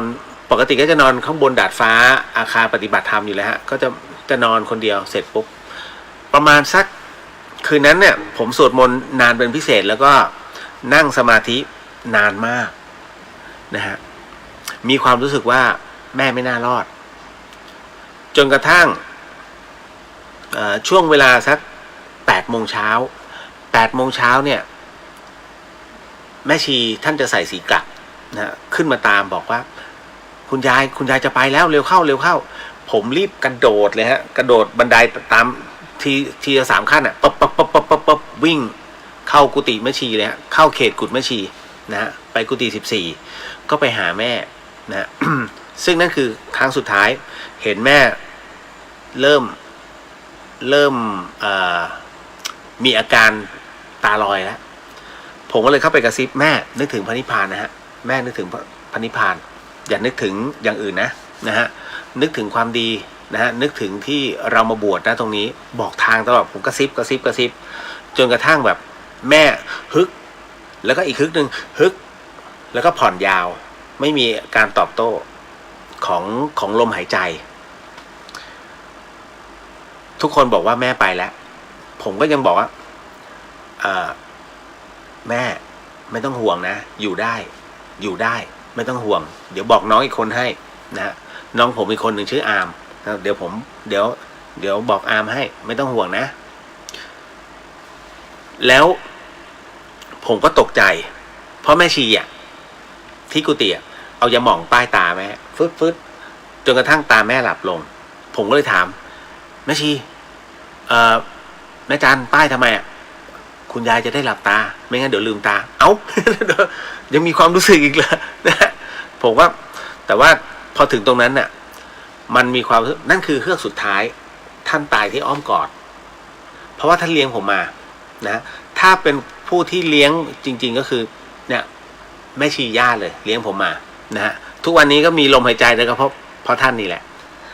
ก็เสียชีวิตที่อ้อมกอดอ้อมอกไม่ได้ที่โรงพยาบาลนะเพราะว่าณตรงนั้นเนี่ยมันเหมือนกับว่าถ้าจะต้องนำออกไป30 กิโลปากทางอำเภอเทพสถิตนะฮะเพราะว่าตรงวัดเขาประตูชุมพลเนี่ยมันคือทุ่งกระเจียวนั่นนะฮะแม่ตายในอ้อมกอดนะแล้วก็เวลาตอนที่เผาเนี่ยเผาแบบโบราณนะฮะก็คือพิธีกรรมต่างๆนะส่งแม่หมดเลยผมทำเองหมดนะฮะก็ถึงได้บอกว่าบางอย่างเนี่ยนะแต่ว่าพระท่านก็สวดให้นะก็จะมีพระท่านสวดให้นะในส่วนของพิธีกรรมทั้งหลายนะฮะคือเราก็ช่วยท่านอย่าใช้คำว่าผมทำคนเดียวคงจะไม่ใช่นะฮะเพียงแต่ว่าช่วยนำทางให้อีกรอบหนึ่งแค่นั้นนะฮะอันนี้โมทนาสาธุเป็นสิ่งที่ถูกแล้วฮะที่เราต้องช่วยเพราะว่าโสดสุดท้ายของท่านเนี่ยที่จะดับลงคือหูนั่นนะฮะทิ้งเอาตอนนั้นทิ้งสังขารแม่ไว้ประมาณสัก2 ชั่วโมงนะฮะแล้วก็คุณหมอมาเช็คทั้งหมดแล้วก็คืออันนี้ตายของจริงหมายถึงว่าชีพจรไม่เต้นลมหายใจไม่มีสมองไม่ทำงานอันเนี้ยคือตายของผมสมองยังทำงานอยู่ไงมันยังตกอยู่ในภวังค์นะก็รู้แล้วว่าแม่หลุดแล้วถึงตรงนั้นเสร็จปุ๊บผมเนี่ยบอกว่าอย่าฉีดได้ไหมฟอร์มาลีนเนี่ยแต่หลายๆคนเขาก็ขยันขยอให้ฉีดก็เลยต้องฉีดที่ผมไม่อยากฉีดเพราะแม่ผอมแล้วก็ไม่ได้กินน้ำเพราะฉะนั้นคนที่ฉีดฟอร์มาลีนหมายถึงว่าพร้อมบวมพร้อมอืดพร้อมเหม็นแต่นี้ไม่ใช่ท่านไม่ได้ฉันอะไรเต็มที่ก็จะค่อยๆต่อให้อืดก็ไม่อืดฮะเพราะว่ามันไม่มีอะไรจะให้อืดนะฮะก็เป็นอีกหนึ่งเรื่องราวนะฮะในค่ำคืนนี้ขอให้หายไวๆนะฮะคุณแม่นะครับเอาละหมดแล้วแม่หนูอุทิศร่างเนาะอโมทนาสาธุครับนะฮะโอ้ดีจังเป็นครูใหญ่อันนี้สงฆ์นะฮะเพราะว่าให้ร่างกายเป็นครูนะครับเพราะฉะนั้นผู้ที่ศึกษาจากร่างของท่านย่อมเป็นบุคลากรที่จะต้องรักษาต่อไปหัวคิวบุญทั้งนั้นเลยนะฮะเอาละหมดเวลาฮะแล้วเดี๋ยวค่อยว่ากันต่อเดี๋ยววันพรุ่งนี้เดี๋ยวผมขอดูอีกทีหนึ่งถ้าสดได้ก็จะสดจากเดอะสยามเฮลิเทจแต่ถ้ามันไม่สามารถสดได้เพราะว่ามันต้องเดินทางนะในวันพฤหัสก็เดี๋ยวค่อยชดใช้กันต่อไป ขออนุญาตนะฮะสาธุรับบุญนะเทวดาทั้งหลาย นะครับวันนี้เดี๋ยวกรวดน้ำเขาเองเนอะสาธุสิ่งหนึ่งสิ่งใดที่ผิดพลาดพลั้งไปต้องขออโหสิกรรมไม่ได้ตั้งใจหรือมีเจตนาก็ขอมอบส่งผลบุญในค่ำคืนนี้ถวายแด่องค์พระสัมมาสัมพุทธเจ้าทุกๆพระองค์พระธรรมเจ้าทุกๆพระองค์พระอริยสังฆเจ้าทุกๆพระองค์พระปัจเจกพุทธเจ้าทุกๆพระองค์รวมไปถึงพระอริยสังฆเจ้าทุกๆพระองค์พระอสีติมหาสาวกเจ้าทุกๆพระองค์ พระปัจเจกกับพุทธเจ้าทุกๆพระองค์รวมถึงทวยเทพเทวดาพรหมเทพเทวดาทั้งหลายสรรพสัตว์สรรพวิญญาณทั้งหลายสรรพเจ้ากรรมนายเวรทั้งหลายบรรดาครูบาอาจารย์ทั้งหลายญาติสนิทมิตรสหายทั้งหลายนะฮะแล้วก็รวมไปถึงผู้ที่มีพระคุณของข้าพเจ้ารวมถึงคุณผู้ฟังทุกท่านก็ขอให้ได้รับอานิสงส์ผลบุญในค่ำคืนนี้ด้วยเช่นกันขอมอบอานิสงส์ผลบุญในค่ำคืนนี้ให้กับผู้ฟังที่ฟังช่อง FM 104.50 เมกะเฮิรตซ์ทั้งจังหวัดเชียงใหม่แล้วก็จังหวัดใกล้เคียงรวมไปถึงคุณผู้ฟังที่ฟังในช่อง YouTube วัดฝายหินเชียงใหม่แล้วก็ทีวีฝายหินรวมไปถึงช่องFacebook ของวัดฝายหินทุกๆช่องก็ขอให้ได้รับอานิสงส์ผลบุญในค่ำคืนนี้ด้วยเช่นกันนะฮะก็ขออนุญาตส่งผลบุญนี้ให้กับหลวงพี่ภัสกรภูริวัฒโนผู้เป็นพี่ชายแล้วก็เป็นครูบาอาจารย์ของข้าพเจ้าขอให้ได้รับอานิสงส์ผลบุญในค่ำคืนนี้ด้วยเช่นกันขอมอบอานิสงส์ผลบุญในค่ำคืนนี้ให้กับอาจารย์แม่ชีเพียงเดือนธนสารพิพิธผู้เป็นอาจารย์ของข้าพเจ้าก็ขอให้ได้รับอานิสงส์ผลบุญในค่ำคืนนี้ด้วยเช่นกันครับขออนุญาตนะครับ สำหรับส่งกำลังบุญให้กับสัพพวิญญาณนะฮะสัพพโรกวินิมุตโตสัพพสันตาปวาจิตโตสัพพเวรมติกันโตนิพุตโตสัพปีติโยวิวันชันตุสัพพโรโกวินาสตุมาเตภวะวันตรายโยสุขีทีคายุโกภวะอภิวาทนาสีริสนิจังวุฒาปัจจายิโนจัตตารโรธรรมาวะทันติอายุวันโนสุขขังพะลังนิพพานังปรมังสุขขังขอมอบอานิสงส์ผลบุญในค่ำคืนนี้ให้กับคุณผู้ฟังที่ฟังในช่องพุทธิสิทธิ์รัตนสมบูรณ์แล้วก็เรียวเดอะเฮียน2 อันนี้ด้วย